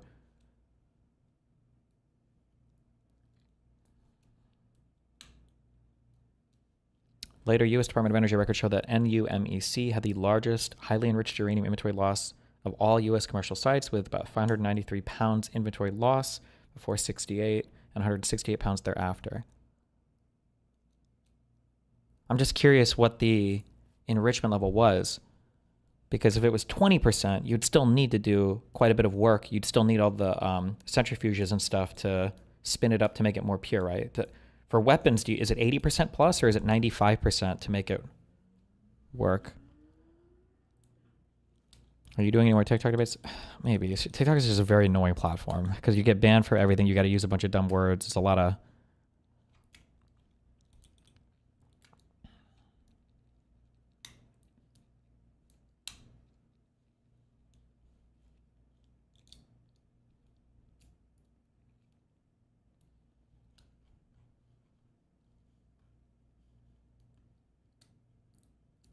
The Swiss nuclear program was unknown until they announced they were halting it. Swiss nuclear program.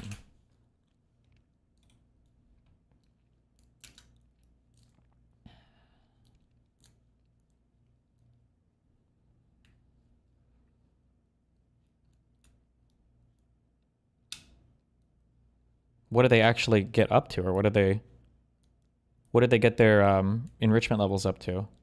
There were plans for 7 underground nuclear tests in uninhabited regions of Switzerland. Should this have plutonium instead of highly enriched uranium? The estimate would be... Oh, they bought uranium and they started nuclear reactors, purchased from the U.S., the first which was built in 1960.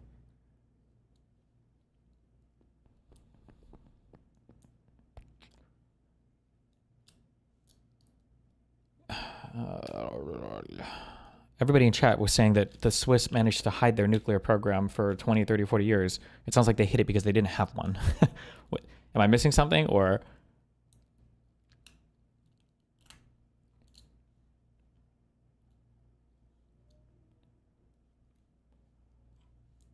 Okay.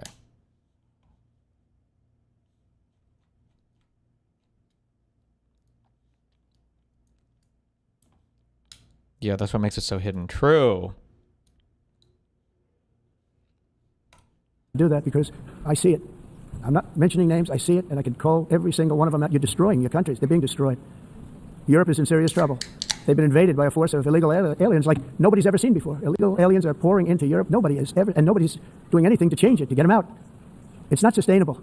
And because they choose to be politically correct, they're doing just absolutely nothing about it. And I have to say, I look at London, where you have a terrible mayor, terrible mayor, and it's been so changed, so changed. Now they want to go to Sharia law, but you're in a different country. You can't do that. Both the immigration and their suicidal energy ideas will be the death of Western Europe. Have you seen Vosh give you... First of all, you said Vash, not Vosh. But have you seen Vosh give you props for the most recent peer's appearance? I watched a little bit of it, yeah.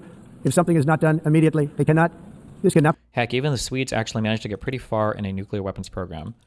The hard parts, the two hard parts are... one is enriching uranium up to a high level. That's probably the hardest part, I think. Maybe. And then the second part is creating the delivery vehicles for it. So either your intercontinental ballistic missiles or some kind of like plane or something to drop a bomb, which I imagine is probably easier. But those are the two. Anything up to that is whatever. At this point, we could probably Wikipedia how to do it up to that. But not be sustained. What makes the world so beautiful is that each country is unique. But to stay this way, every sovereign nation must have the right to control their own borders. You have the right to control your borders, as we do now, and to limit the sheer numbers of migrants entering their countries and paid for by the people of that nation that were there and that built that particular nation at the time. They put their blood, sweat, tears, money into that country, and now they're being ruined.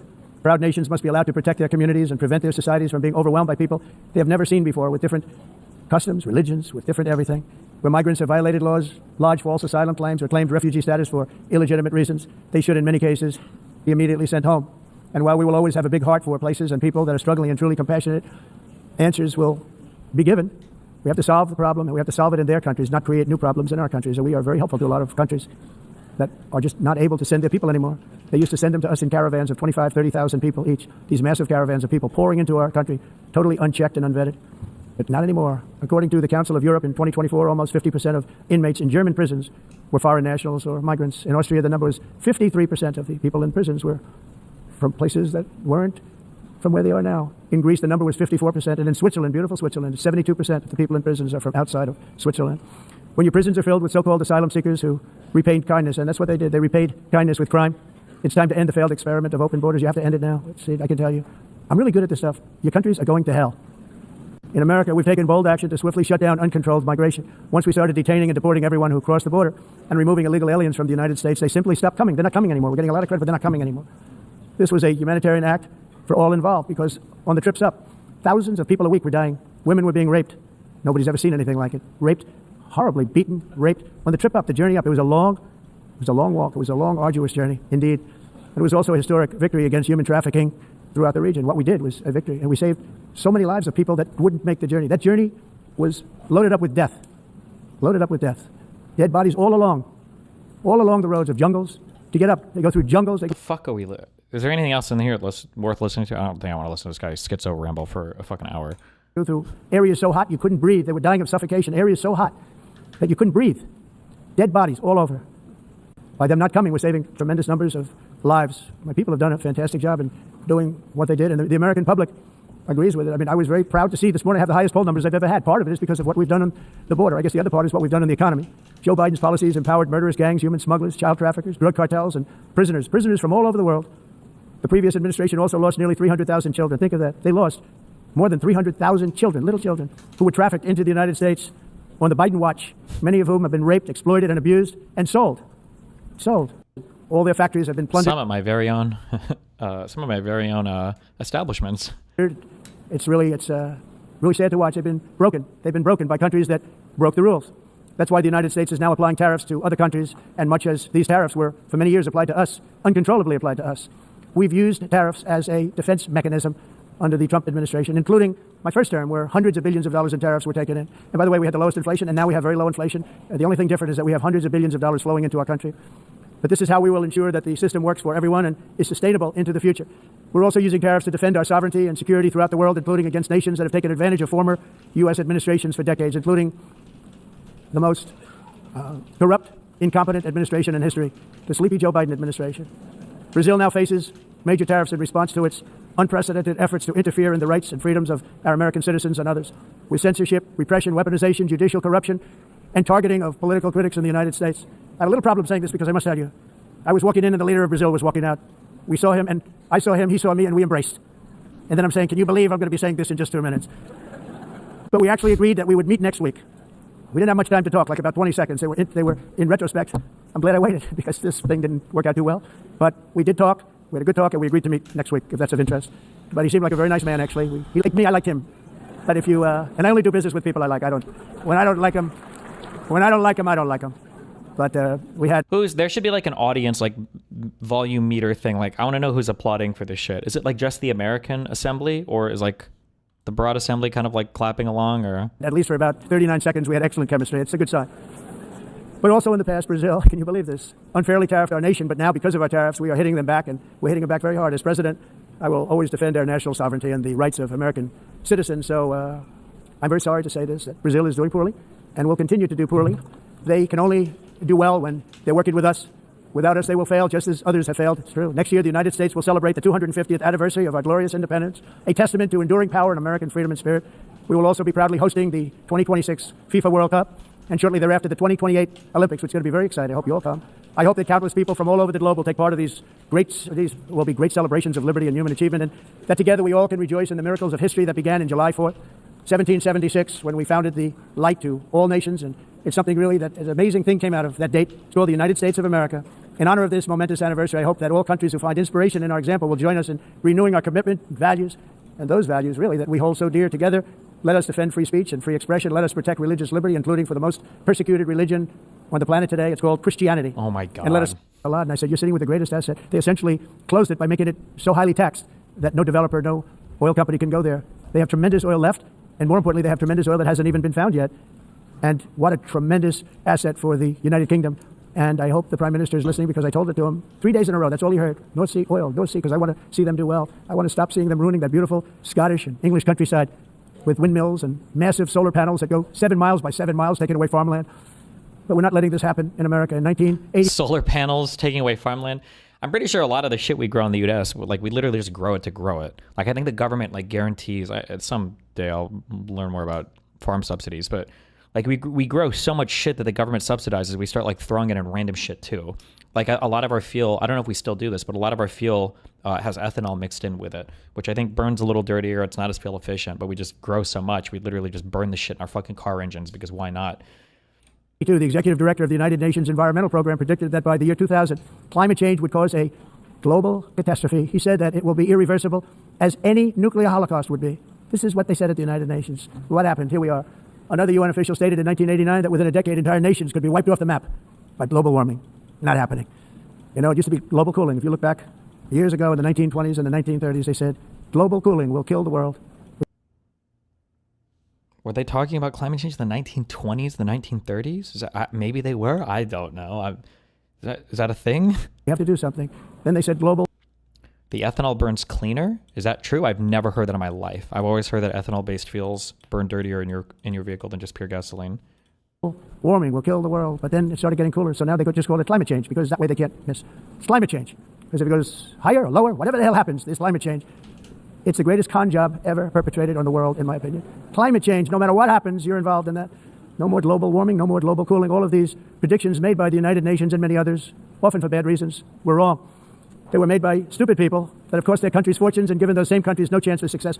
If you don't get away from this green scam, your country is going to fail. And I'm really good at predicting things, you know. They actually said during the campaign they had a hat, the best-selling hat. Trump was right about everything. And I don't say that in a braggadocious way, but it's true. I've been right about everything. And I'm telling you that if you don't get away from the green energy scam, your country is going to fail. And if you don't stop people that you've never seen before, that you have nothing in common with, your country is going to fail. I'm the president of the United States, but I worry about Europe. I love Europe. I love the people of Europe. And I hate to see it being devastated by energy and immigration.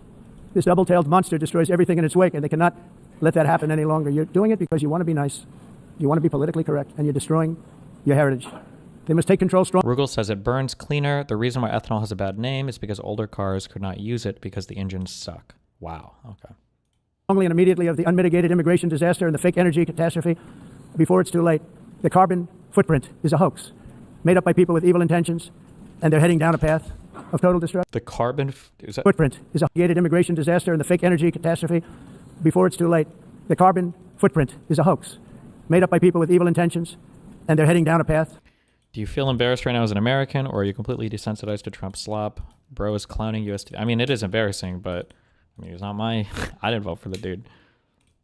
Of total destruction. You know, the carbon footprint was a big, big thing a few years ago. I remember hearing about the carbon footprint, and then President Obama would get into Air Force One, a massive Boeing 747, and not a new one, an old one with old engines that spew everything into the atmosphere.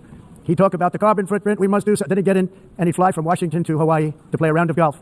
And then he'd get back onto that big, beautiful plane, and he'd fly back, and he'd talk about again. Is there a lot of golf?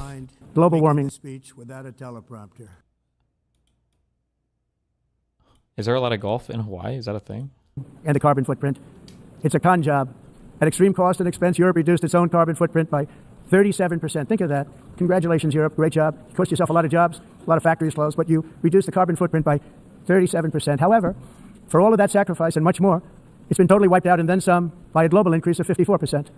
Much of it coming from China and other countries that are thriving around China, which now produces more CO2 than all the other developed nations in the world. So all of these countries are working so hard on the carbon footprint, which is nonsense, by the way. It's nonsense. You know, it's interesting. In the United States, we have still radicalized environmentalists, and they want the factories to stop. Everything should stop. No more cows. We don't want cows anymore. I guess they want to kill all the cows. They want to do things that are just unbelievable. And you have it. Don't you want to kill all the cows because they're trying to eat them, motherfucker? Just kidding. Too. But you know, we have a border, strong, and we have a shape, and that shape doesn't just go straight up. That shape is amorphous when it comes to the atmosphere. And if we had the most clean air, and I think we do, we have very clean air, we have the cleanest air we've had in many, many years. But the problem is that other countries, like China, which has air that's a little bit rough, it blows. And no matter what you're doing down here, the air up here tends to get very dirty because it comes in from other countries where their air isn't so clean. And the environmentalists refuse to acknowledge that. Same thing with garbage. In Asia, they dump much of their garbage right into the ocean. And over about a 1 week and 2 week journey, it flows right past Los Angeles. You've seen it. Massive amounts of garbage, almost too much to do anything. If in Asia, they dump much of their garbage right into the ocean. And over about a 1 week and 2 week journey, it flows right past Los Angeles. You've seen Do I even have to ask, is that true? From China in a week, it drifts over to LA? Is it? What? in it. Massive amounts of garbage, almost too much to do anything about, flowing past Los Angeles, past San Francisco, and then somebody would get in trouble because he dropped a cigarette on the beach. The whole thing is crazy. The primary effect of these brutal green energy policies has not been to help the environment, but to redistribute manufacturing and industrial activity from developed countries that follow the insane rules that are put down to polluting countries that break the rules and are making a fortune. They're making a fortune. European electricity bills are now 4 to 5 times more expensive than those in China. How does the U.S. come back from this, or is it GG? There has to be a strong, liberal, democratic answer to Trump, and winning the election is the start of the battle. It's not even close to being the end. It's not the midpoint. It is the start of the battle, because you have to repair all the damage done on the conservative outlet side. I think the first project that the new Democratic Party should do when they come into power, I think should be to shut down Fox News, 100%. And they should justify it with the Dominion lawsuit stuff. I think that it should be a huge investigation that should go criminal. Fuck the civil shit. But the civil stuff could be a building block from the Dominion stuff, and it should be a huge criminal investigation on every single person that was involved in telling a lie. I don't know if they would RICO it or if they would try to do some like conspiracy against rights or whatever what Jack Smith was trying, like bring back that case or whatever, but everybody that's involved in that should get jail time, or at the very least like disallowed from participating in that environment again. And 2 to 3 times higher than the United States. And our bills are coming way down. You probably see that our gasoline prices are way down. You know, we have an expression, drill. Nós reduzimos os custos de energia porque nós What the fuck? como expressão, vamos fazer tudo isso, reduzir os custos de energia e os custos diminuíram nos Estados Unidos. Common to see one. Por exemplo, se você olhar Electric costs. nos países And then the second thing, 50 Supreme Court judges, all Democrats for life. I really would be excited about, and I think it would be so cool to expand the Supreme Court. I feel like if people cared about the court, you could even do it like in a bipartisan way. Like it doesn't necessarily have to be like packing the court with Dems or whatever. But one thing that I love the concept of this, but it doesn't happen anymore. Oh, and I learned this when I was on the field trip with Nathan. I think this is true. I never trust what tour guides tell me because I don't know if they're just lying or just like repeating some old wives' tale. But so a long time ago, it used to be sometimes you'll read like, oh, what did this old Supreme Court justice say? And it'll be like a court case. And you're like, why is it? Wait, but this wasn't even a Supreme Court case. So there's this concept called riding circuit. I think it was called riding circuit because I think the judges actually got on like horses and rode around like the different courthouses to like review stuff. And the concept of Supreme Court judges dropping down to circuit courts to write opinions, I feel like that's just a really cool, healthy, awesome environment for the Supreme Court justices being more engaged in ongoing litigation stuff around the United States. It gives you more insight into their decisions. It allows them to write more or opine on certain things or give you some indication for leanings in the Supreme Court on certain things, and just more participation in stuff in general. I think that would be awesome. However, as it stands right now, it's just not feasible, right? There's no way you can't have your Supreme Court justices writing circuit because they already have the docket is huge and they've got to be super selective about the cases that they get. I think the idea of having like 2 or 3 Supreme Court justices per circuit, that would be a big expansion of the court. But like something like having like, is it 13 circuits I think we have altogether? Having like 26 or 39 Supreme Court justices. And then the way that you do it is like every election, every presidential election cycle, you know how they like nominate their cabinet? You basically get like 3 or 4 Supreme Court picks. And then the Supreme Court justices, as you reach the end, when you've got all 39, when the next president comes in and he gets his 3 or 4 picks, then you cycle out the last 3 or 4. I think this would be way better because the Supreme Court itself would be able to tackle more decisions. The Supreme Court justices would have way more involvement in making rulings because all of them could have some obligation to dip down into the circuit courts and write opinions or participate in those circuits, which I think would be cooler. And then you'd also have way less of this hardcore partisan capture where it's like, oh my God, 6 conservative justices, we're fucked for 2 decades. Like, or like, oh my God, it's 5 liberals, we're completely fucked, right? Because it's so swingy right now. And the idea that the idea that like a single president could nominate like 3 Supreme Court justices is crazy. That's insane for a Supreme Court that has 9 justices on it. I feel like that'd be really cool. I feel like I haven't heard any arguments against it, although to be fair, I haven't heard people argue about this much. Usually when people talk about like expanding the Supreme Court, they just want to pack it for their own kind of like partisan purposes. But yeah, I feel like this would be a really cool way to expand the court, and just everything about it would just be so much better. I think like they could deal with more cases. It would just be, I think it would be cooler in every way. But how realistic is it? I have no idea. Oh, and it would make it fair because every time you get a president, like that's what the American people want, and then it's reflected in the Supreme Court nomination. I think that works fine. Yeah. Fatura de heat-related deaths. não, mas nós nos Estados Unidos conseguimos usar eles e evitar aumento da temperatura, porque é muito caro também usar nada e ninguém pretending to stop the global isso. Hoax. The industrialized nation. Esse agenda mundialista não tem Why the fuck am I getting Portuguese translations right now? Hello? nenhum sentido. Entire societies must be rejected completely, and it must be immediate. That's why in America I withdrew from the... What do you think of Vosh? I don't like socialist tanky people. So I don't think he's a full-on tanky, but socialist shit is too cringe. Anybody that does the both sidesing shit is too cringe for me.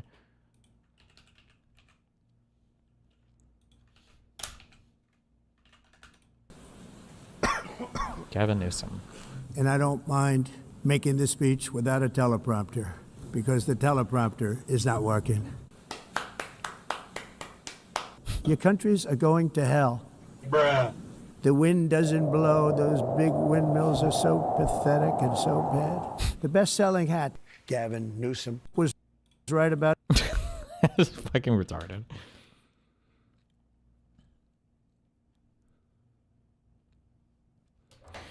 That sounds like a really good idea for the court. They could also operate by quorum, and the riding circuit judges could always be like too liberal, too conservative, or something.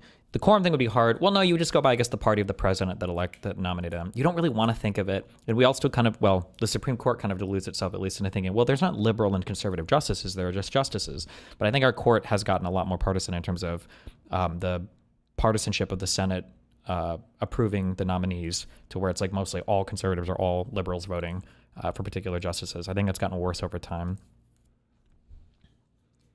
I mean, he is right about the windmills. No, they are super inefficient. Solar and nuclear are far better. It's just about having a variety of power sources.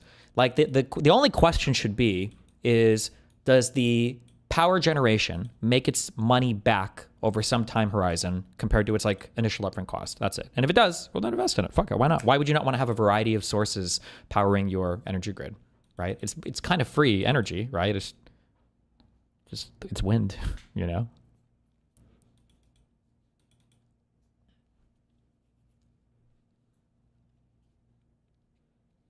Unless it's Israel-Palestine, then you're the biggest both sides cook in the world at. Both sides for the conservative and the liberal party being the same in the U.S., I think is retarded. Because they're not the same. Both sides in Israel works because Israelis and Palestinians are the exact same. And they deserve each other. 100%. That's the difference.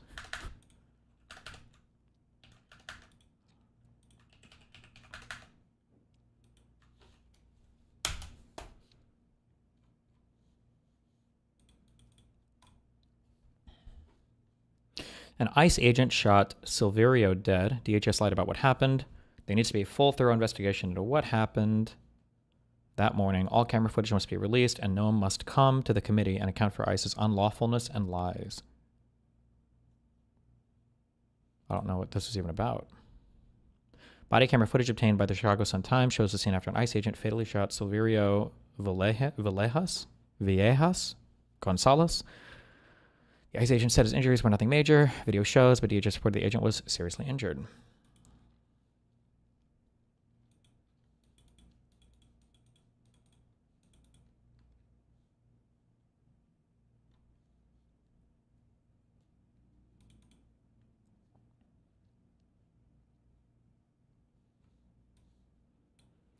Holy shit, the escalator stopped working the second Trump and Melania stepped on it. Cancel peace, President Trump.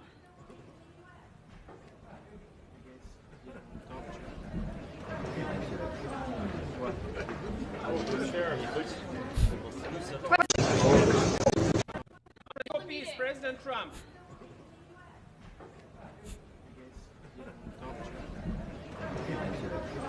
Do you think these really have like remote controls on them?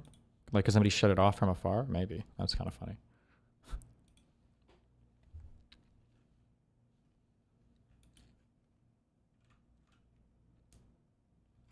I don't understand why people keep saying this. Solar and wind are great if we could easily store it. We can't yet. Thus, it's not really making economic sense. Like, do you think that water wasn't good for humans before cups? I don't understand why people keep saying this. Like, solar and wind tend to be active, or at least solar even, during like active hours. You just use it when it's available, and then when it's not available, you just use fossil fuel. What, even if you couldn't store it, even if there was no way to store it, you just use it when it's available. I don't understand why. I don't understand what that talking point is. I feel like you've heard that repeated like ad infinitum, and it's like a truism that just doesn't make any sense. People just say it as like it's true, and it's like then you switch back to fossil fuel. Like what?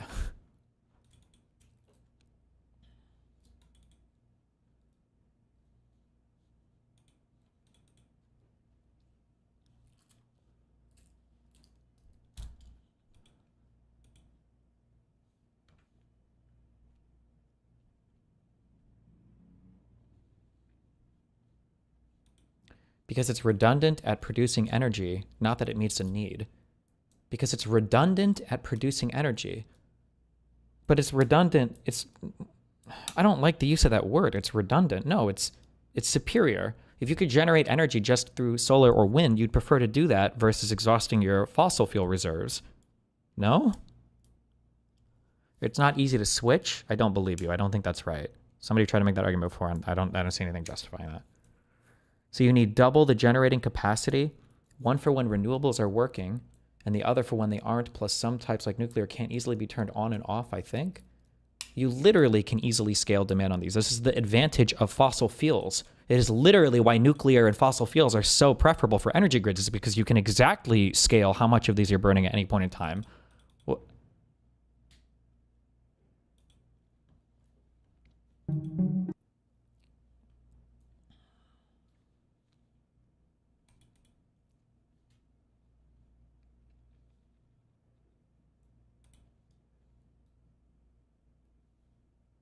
Okay.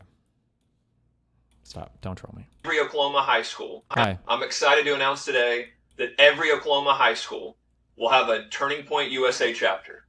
We have seen... High school? Do you think Biden's energy policies were good, though? It seemed like it. The U.S. Fossil fuel industry was the largest I think it's ever been, and he was aggressively expanding into solar or green energy as well, which I think is like if you're not like politically partisan and you're not an actual fucking loser or retarded, that seems to be like the most obvious thing to do, right? Is like, oh, we can't just shut off our fucking energy, so we should continue to use fossil fuels as aggressively as we need to, and we should make heavy investments into alternative energy sources in the future, especially as energy demand increases with things like all of the AI bullshit. That seems to be like that seems like a no fucking brainer. And then everything else is like mental gymnastics, contorting yourself away from using green energy because you think that if you do it, it comes with like estrogen packs or something. Point USA chapter. We have seen the outpouring from parents, teachers, and students that want to be engaged in a meaningful work going on at Turning Point. I'm excited to announce today Oklahoma State Superintendent. Oh, so this is like a guy who, oh my God. Just announced that every single high school in the state will now be required to have a Turning Point USA chapter. What? Does he have the power, the superintendent, could he do this at the state level, or would each individual district have to vote on it?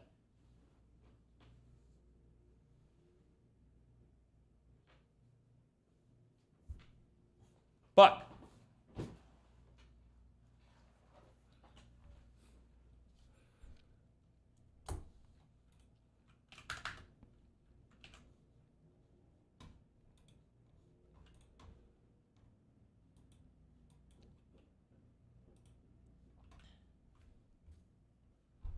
this is the same fucking guy who bought Trump Bibles for Oklahoma schools.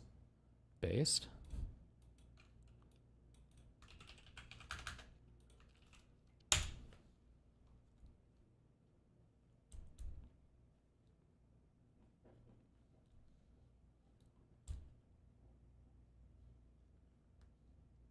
Solar is very polluting because of the metals needed for manufacturing panels. It isn't a straightforward conclusion that solar is less polluting than fossils. Same with wind. Dude, absolutely fucking true. You want to come? Fucking true and based. That's why I don't go to the gym also. Because sometimes people go to the gym and they get injured. So can you really say working out is healthier for you? Like, isn't that kind of fucking retarded? Like, have you ever heard of somebody working on the computer and then You want to come and tweaking their back? Like, no. you want to come and make a speech? Hush up, boy.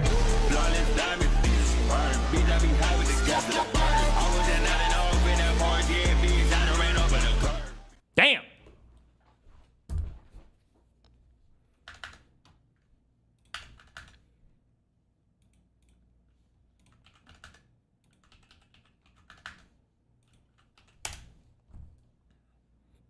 Who's using old.reddit? What the fuck is wrong with you guys?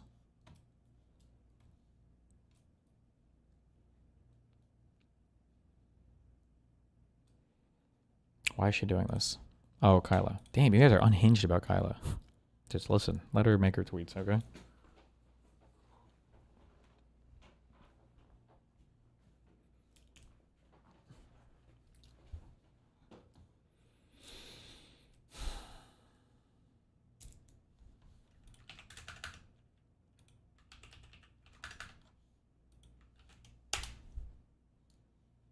Any questions? Mr. President, do you think that NATO countries should shoot down Russian aircraft if they enter their airspace? Yes, I do. Mr. President, I mean, it's like the least surprising answer ever. I guess I keep only addressing like one half when I'm like, it would be really scary to trigger like an Article 5 NATO thing right now because Trump might just say no, and now NATO is like defunct. It's like falling apart. I guess on the other end, somebody could say like, we're triggering like Article 5, and it's like, wait, what? And there's like missiles on the way to Moscow, and Trump's like, yeah, this is what we have to do, right? Questions? Mr. President, do you think that NATO countries should shoot down Russian aircraft if they enter their airspace? Yes, I do. Mr. President, Any questions?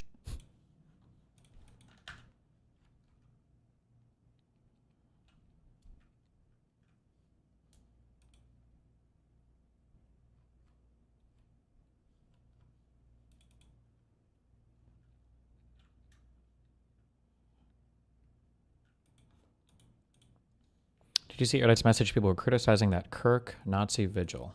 No. What is this? Uh-oh. Some sort of statement like I'm leaving. I'm going to take this video as some sort of statement like I'm leaving the left, but I identify with the left because of my principles, not because of some dedication to my in-group. I grew up in a fundamentalist Christian home, and what started me moving away was watching the way that the church treated my brother. He volunteered for about 80 hours a week when he finally came out as gay. The pastor went from calling him son to a disappointment. My brother didn't change. He was always campy. All that happened is he told the truth, and the entire church that had loved him for so long turned away from him. Destiny didn't hear about that. Didn't hear about the Russian jets in NATO airspace. Recently, no, I haven't. I thought they were drones in Polish airspace, but Russian jets have always like flirted over NATO airspace. The last time it was a really big deal was during the whole Syrian shit, where a couple Russian jets I think flew over Turkey, and I think Turkey, they either shot them down or tried to shoot them down, but Russia just doesn't give a fuck. Then again, Turkey doesn't give a fuck either. So I realize there's something very sad and pale about a group of people who say that they care about the widow and the broken, and they just love people, turning away a dedicated member who didn't change. And yet today, I'm actually still a Christian. it was Estonia 3 jets. Okay. I'm just not a fundamentalist Christian. I'm a Christian because of my faith and what I believe, not because of how Christians act. I'm having a bit of this type of moment with the left right now. Based on the principles that the left espouses, you would believe that it would be concocted of highly moral, principled people. And the reality is that the left is filled with people, some of whom are very moral and some of whom are not. And yet in the wake of Charlie Kirk's death, while so many people are making memes about Kirk's passing, his wife is forgiving the shooter. This isn't to say that the right is nice, because I understand that Trump also went on the same platform and said, I hate these people, I'll never forgive them. But that's a problem for the right. The same way when I talk to Christians, I outline that all of their hatred and bigotry kind of... You want... Listen, I will give Erica props if... What would actual forgiveness look like? Making some shallow overture towards forgiveness in the middle of a fucking Nazi rally, so you've got plausible deniability for inciting or stoking the flames of hatred in this country is one thing. If she were to actually come out during like the guy's allocution or some bullshit and she was like, I forgive this man and I don't think the state should pursue the death penalty as a result of it, then I'd be like, oh shit, okay, yeah, that's some hardcore real ass fucking Christian forgiveness right there. But like random speech words, don't give a fuck, especially in the middle of that fucking event. Jesus. It makes it seem like maybe they don't love people. I feel the exact same way about the left. And while so many people on the left came out and denounced the violence and whatnot, we have to take account for the fact that we have grown up a culture underneath us that young 20 to 22-year-old college students are unironically thinking it's cute and funny to consider protesting a vigil. You can't purport to be the side that... Man, but it's not a vigil. It was a campaign rally. That was not a vigil. It was a campaign rally where you have political figures showing up. That is morally better than the other side and then not act morally better. I'm not so erudite, I'm speaking for the silent majority. Like, follow, subscribe. A lot of people are going to take this video as some sort of statement like I'm leaving the left.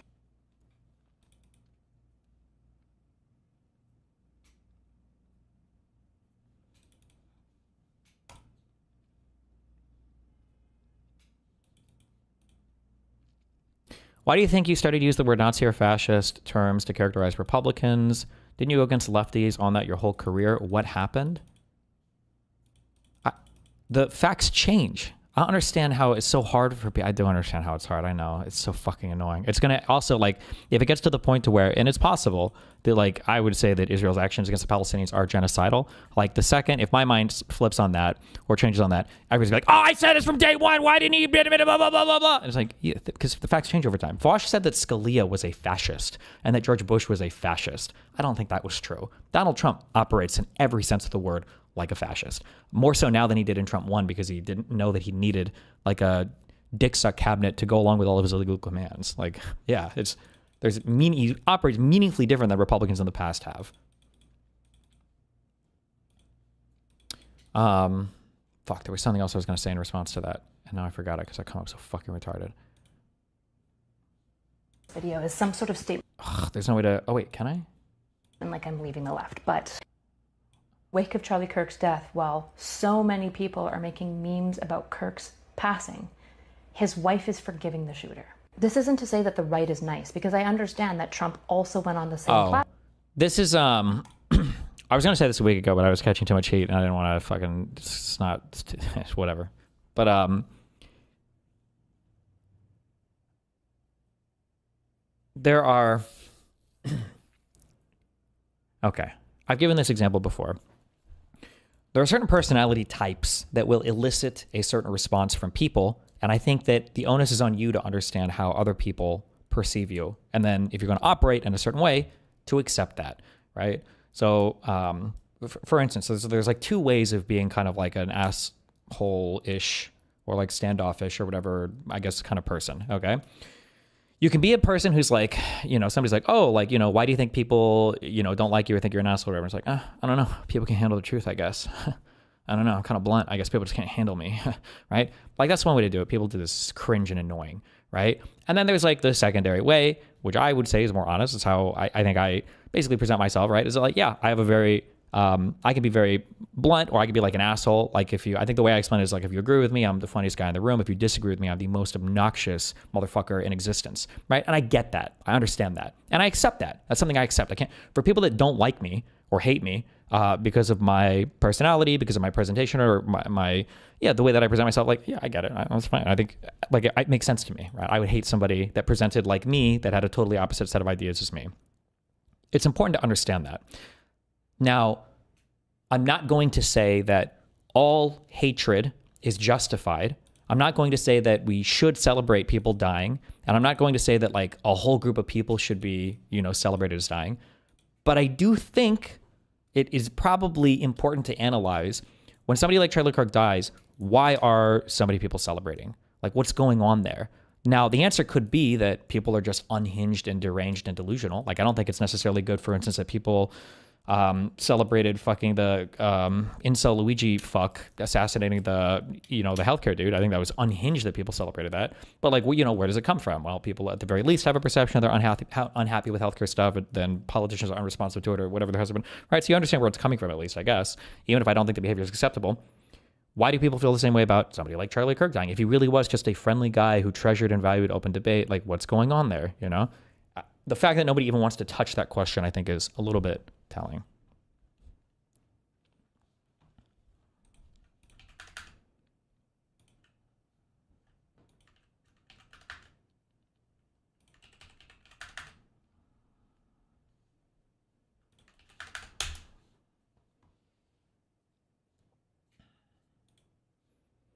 If someone at the UN intentionally stopped the escalator as the president or first lady were stepping on, they need to be fired and investigated immediately.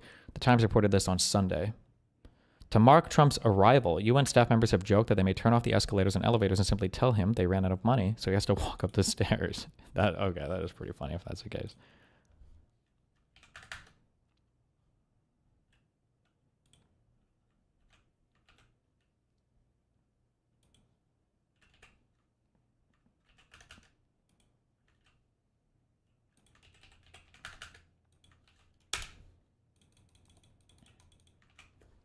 A page of Trump's UN speech as captured by Getty.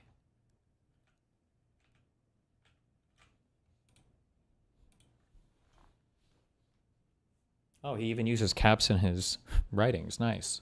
Jesus Christ. In 4 years of Biden, we had less than $1 trillion of new investments in the United States. In 8 months since I took office, we have secured commitments for $17 trillion. Now pouring in from all over the world. Jesus.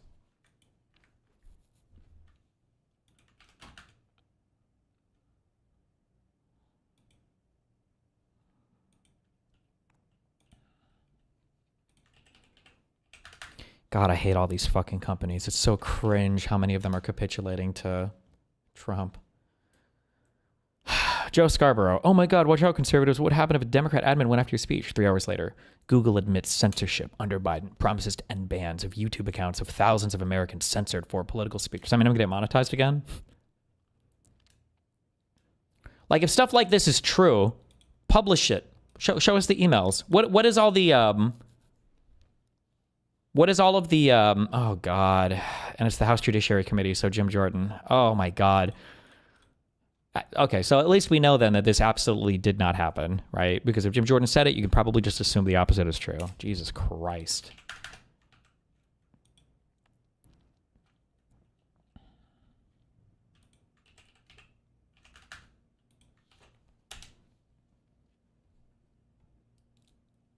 Breaking.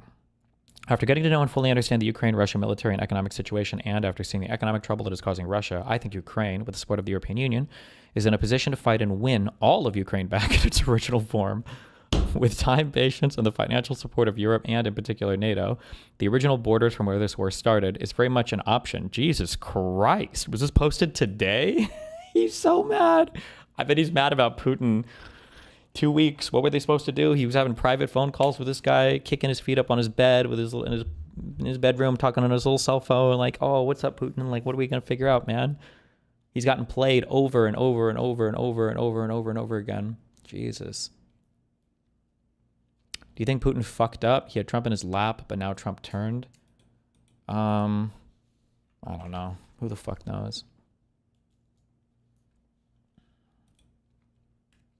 Why did he flip? What did Putin do? I mean, he's had how many fucking meetings with Putin where they keep promising ceasefires and shit, and like the bombings have increased. Like there's more attacks on Ukraine than there were before. Remember, this was supposed to be solved on day one, and Trump said that Ukraine, wouldn't have been invaded under his watch, and it seems like that's not at all the case. So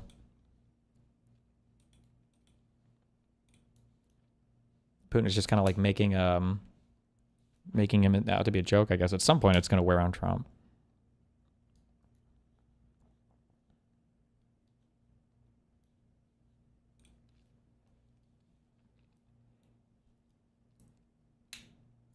Why not? Russia has been fighting aimlessly for 3.5 years, a war that should have taken a real military power less than a week to win. Ooh.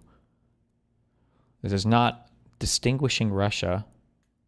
In fact, it is very much making them look like a paper tiger. When the people living in Moscow and all the great cities, towns, and districts all throughout Russia find out what is really going on with this war, the fact that it's almost impossible for them to get gasoline through the long lines that are being formed, and all of the other things that are taking place in their war economy, where most of their money is being spent on fighting Ukraine, which is a great spirit and only getting better, Ukraine would be able to take back their country in its original form, and who knows, maybe even go further than that. What the fuck? Putin and Russia are in big economic trouble, and this is the time for Ukraine to act. In any event, I wish both countries well. We will continue to supply weapons to NATO for NATO to do what they want with them. Good luck to all. Jesus Christ.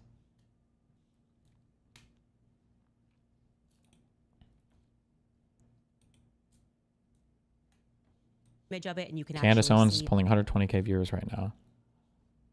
Oh, she's talking about her Charlie Kirk conspiracies. Is this number real though? 130,000 live viewers? Her talking about pop culture stuff, I think, hello? Oh, I think actually helps her pull in a lot of,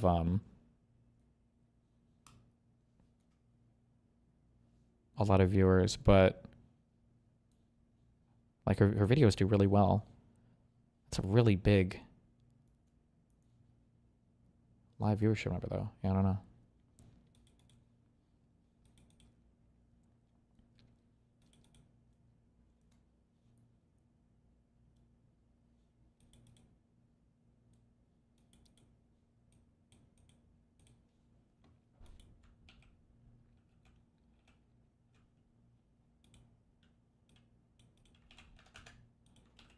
Somebody asked, what would you do in this situation? 0 to 100 cars in 8 seconds.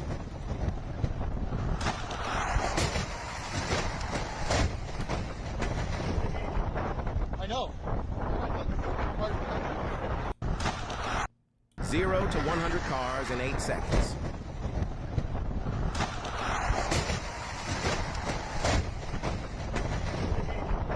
I know.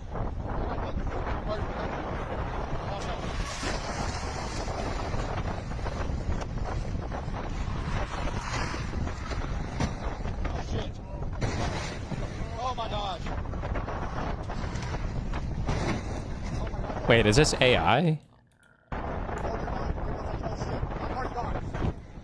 Or what? Is it like really icy or something? We just can't, it just doesn't look like it? Or that's the black ice incident. Oh, okay.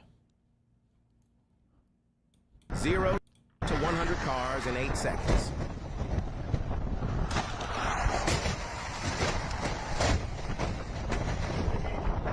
I know.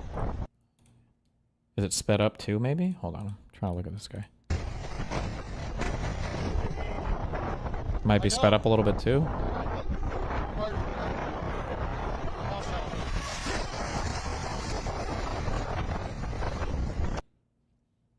You're gonna watch the Piers episode with Tim Miller. I feel like it's a good example of what happens if you try to be a human being to people on the Charlie Kirk stuff. Maybe? We'll see.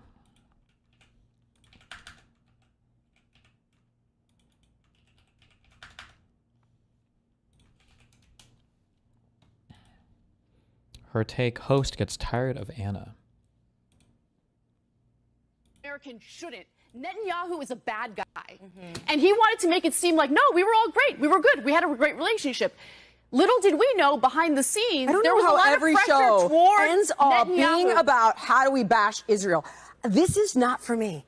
I'm not interested in this. Okay, I love I you know. guys. I'm sorry. Let's be good. I Let's have be good zero about precious interest Israel. Let the in country fucking committing a every show genocide. doing Yeah. this. Okay. Zero. I think you guys are great. I fundamentally disagree with you about like every show doing this. I'm sorry. Cool. So can we continue the conversation? Yeah, let's not. Let's. Okay. All right. All right. Wow. Okay, guys. So, again, to clarify, I don't think Israel did it. And you want to know what's crazy is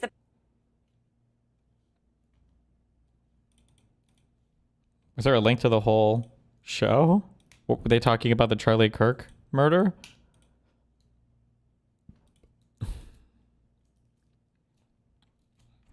Nice. No link to the show. Good one, guys.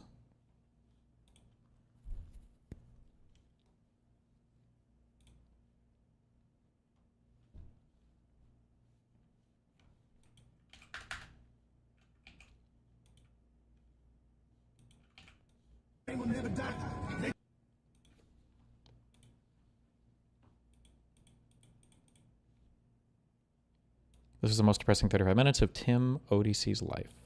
I just think this is like one of the most depressing 35 minutes I've ever spent in my entire life being on with these people. And I think that this is a big tragedy. I think in a liberal democracy that we all should agree that people are responsible for their own actions, that people should be held accountable for their own actions as individuals.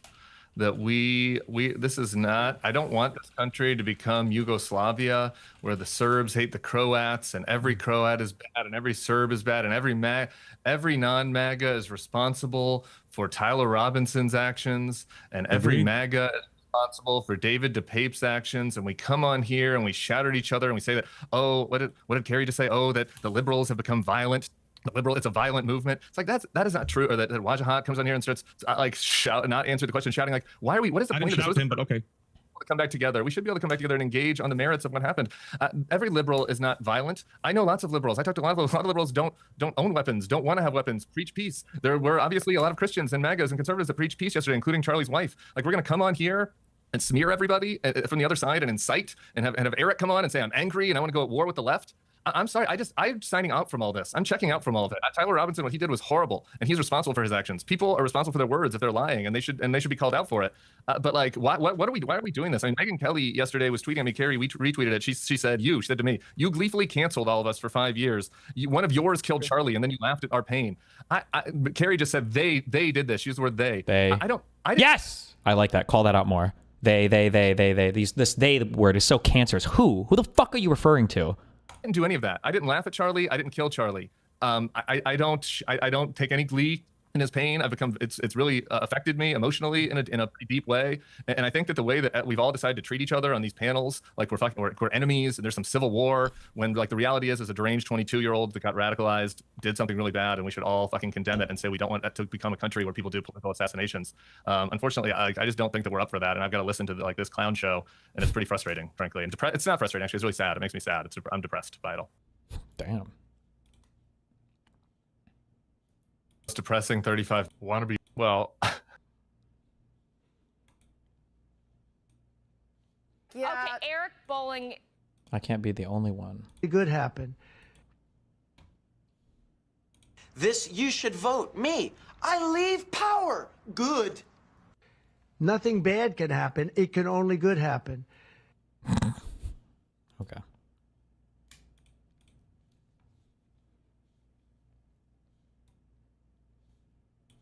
Hasn't Eric Streamed Bolling one day thought ago. that he had 2 daughters. Okay, so I'm not gonna. Okay, Andrew Colvett.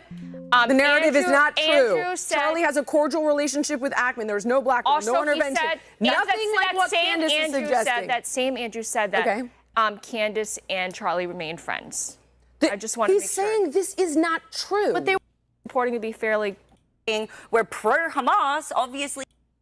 The first one is we're going to run with some of the things from the official narrative that Kash Patel is putting out there, that the mainstream media is putting out there, revolving around this individual, Tyler Robinson. Now, obviously, there are a lot of irregularities around how this is proclaimed to happen, everything from the time frame in which he would have exited the vicinity, to the strange text messages that were sent, to the fact that he disassembled the rifle and then reassembled it and then left it in the wilderness. There's a lot of really strange things, but the main thing that everyone's really been talking about over the period of the last several days.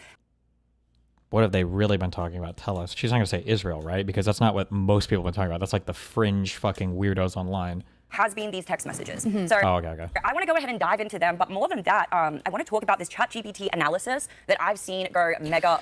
Can you guys please stop doing this? Please, God, stop asking a fucking AI if a thing is fake or if a thing like it's not a good application for the AI. Please, God, stop fucking doing this. It's so fucking retarded. Oh my God, it's so cringe and stupid. Holy shit.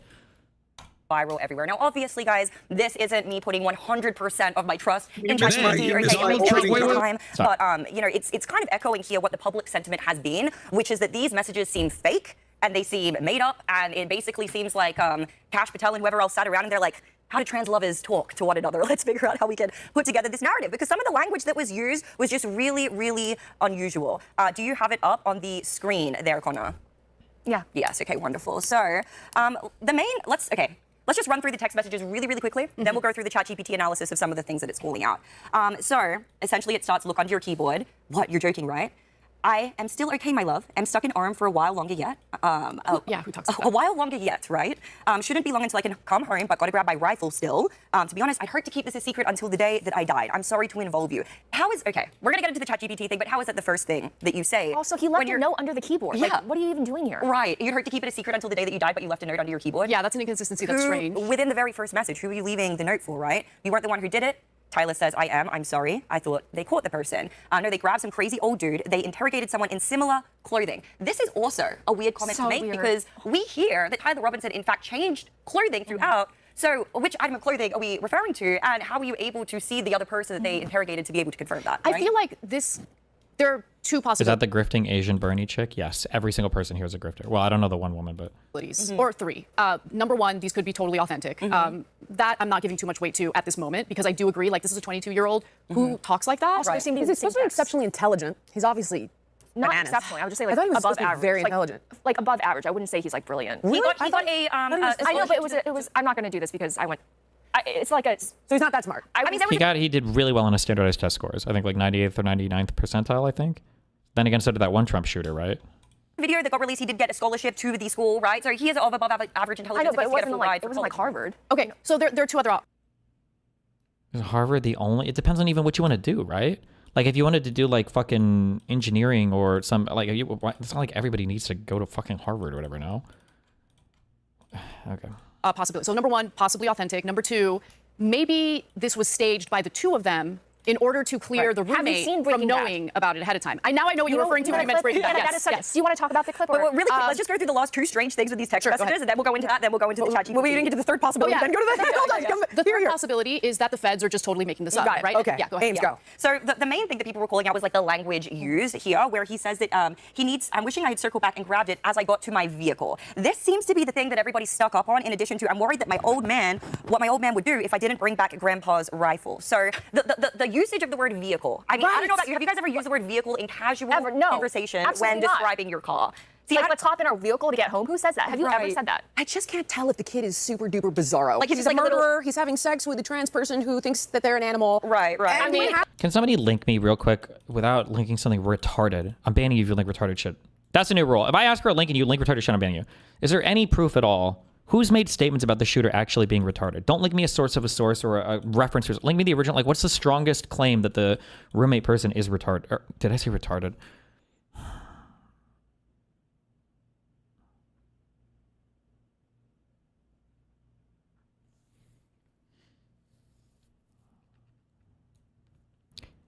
Is trans. Okay.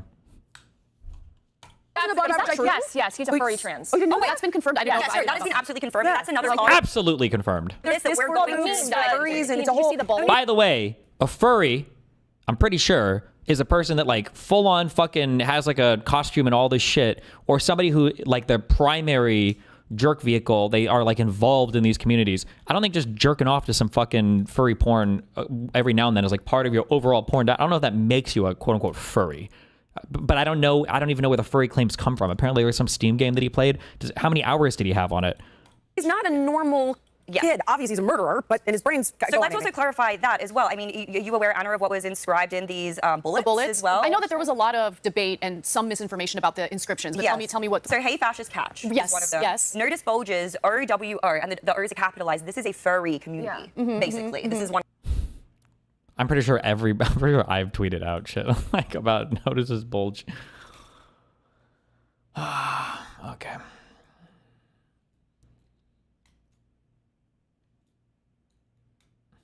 This is one source for this. With what you said, there's some published reports out there that this individual, the roommate, may have been transitioning. Did that correlate with what you saw? Yeah, definitely. Okay, so he was going to have an operation to be to turn into a woman. Yeah, and I think he was getting ready for that. Sorry, in what way do you think that? I remember them talking about a doctor's appointment. It was about.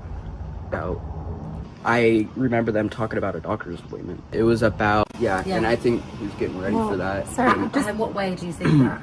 I remember them talking about a doctor's appointment. It was about 2 weeks ago, I would say. And they were kissing? Yeah. Do you know, where did you see them kissing? Just coming out. I was riding with my bike, so I didn't see the whole thing, but yeah, I saw them. And when did you hear them talking about a doctor's appointment? I would say about the same time that they came out, so that one time, yeah. Where were you standing for that? I was just riding by here. Okay. So. And you were able to hear snippets of their conversation? Yeah, yep. But you were sure that they were a couple, but you have only seen them together once?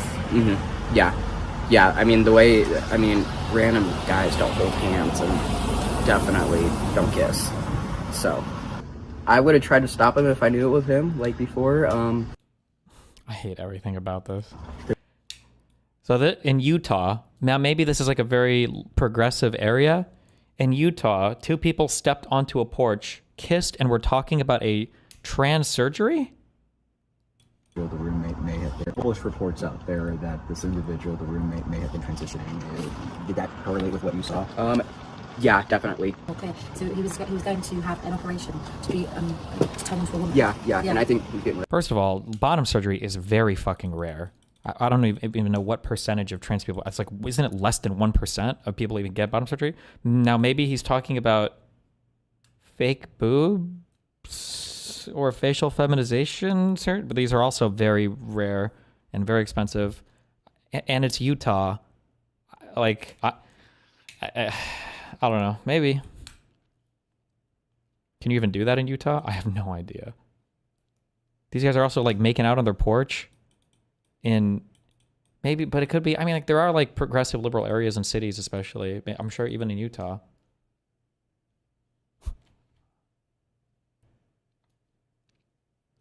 He only said doctor's appointment, nothing about surgery. Wait, that's what they literally say. They ask about an operation here. You saw? Yeah, definitely. Okay, so he was going to have an operation to be to turn into a woman. Yeah. That's what he said there. That was just a wild conversation to be having on your porch about your upcoming trans operation. But okay.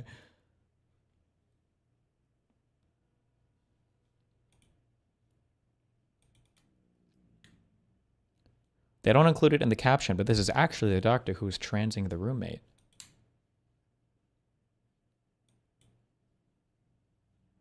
Queeman glazing you. Queeman? Bottom tier intelligence, like top tier dishonesty. It's like the worst fucking combination you could possibly have. He's the worst of the worst. He's the worst of the worst. Let's be serious here. What do you mean you would rather trust those? You're a fucking... Oh. Okay. Destiny, they've only been trans for 6 months and there's no way anyone would approve surgery for them. Usually they need to have been trans for a year plus and have signed up multiple... Well, I don't even know if 6 months is true. I think that was like a thing I was saying, but I don't know what the sourcing for any of this is. It seems like the sourcing for everything is like very, like people just saying stuff on social media and we have no idea like how valid, or like the governor saying random things, or the source is this kid. Oh, holy shit. This is the 13th. Wait, this isn't the same guy who retracted his statements, is it?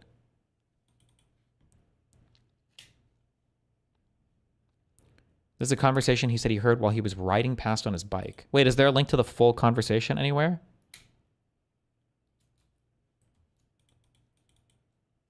No, that was a Guardian guy.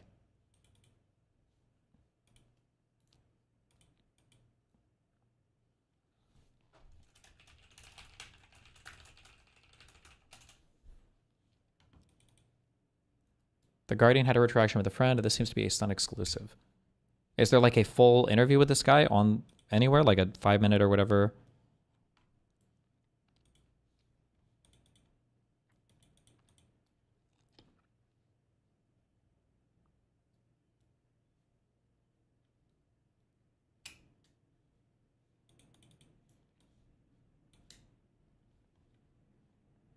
Three-minute. The hardest thing about the new Ben & Jerry's sundae is deciding how to eat it. Wow.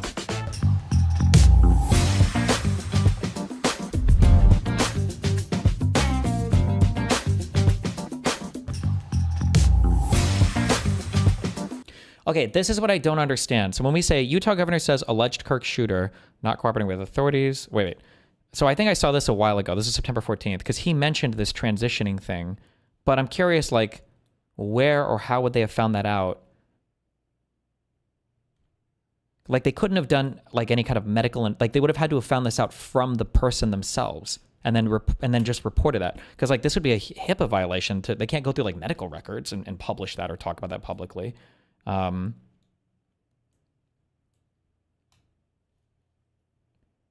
maybe if... Yeah, deeply indoctrinated with leftist ideology. Yeah, I don't know, man.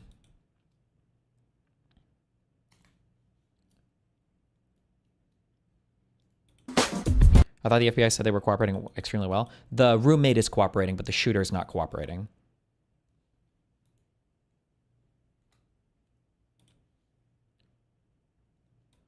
Here, New York Post, as a relative reported to them. Ugh, is it all tabloid shit?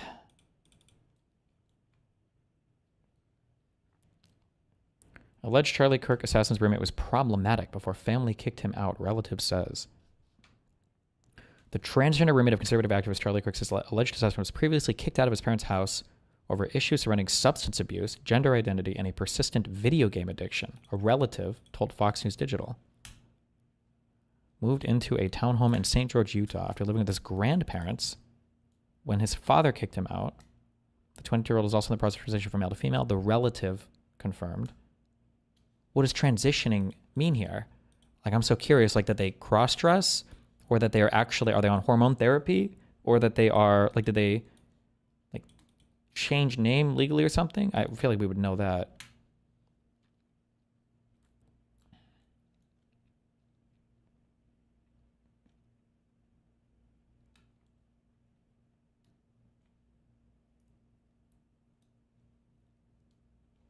Wait, they had a TikTok account. What all was on the TikTok account? Do we have a link of that? If any of this was solid, wouldn't Cash be tweeting like a retard? I think so. That's why I think that Cash's lack of tweets is the strongest evidence that we don't have a strong ideological motivation for the shooter. Or if we do, it's right-leaning, if anything. Because I feel like if they had something better, they would be tweeting it out. Yeah, I'm curious what the odds are that they're just like a gay couple. And that this Lance person is just kind of like the Twinkie one. But I feel like that like kind of fits in a lot too, no? Like they are disowned by family. They're like gay undercover Mormon or Mormon undercover gay people in Utah. Like it fits with a lot of stuff. Like, or there's like an archetype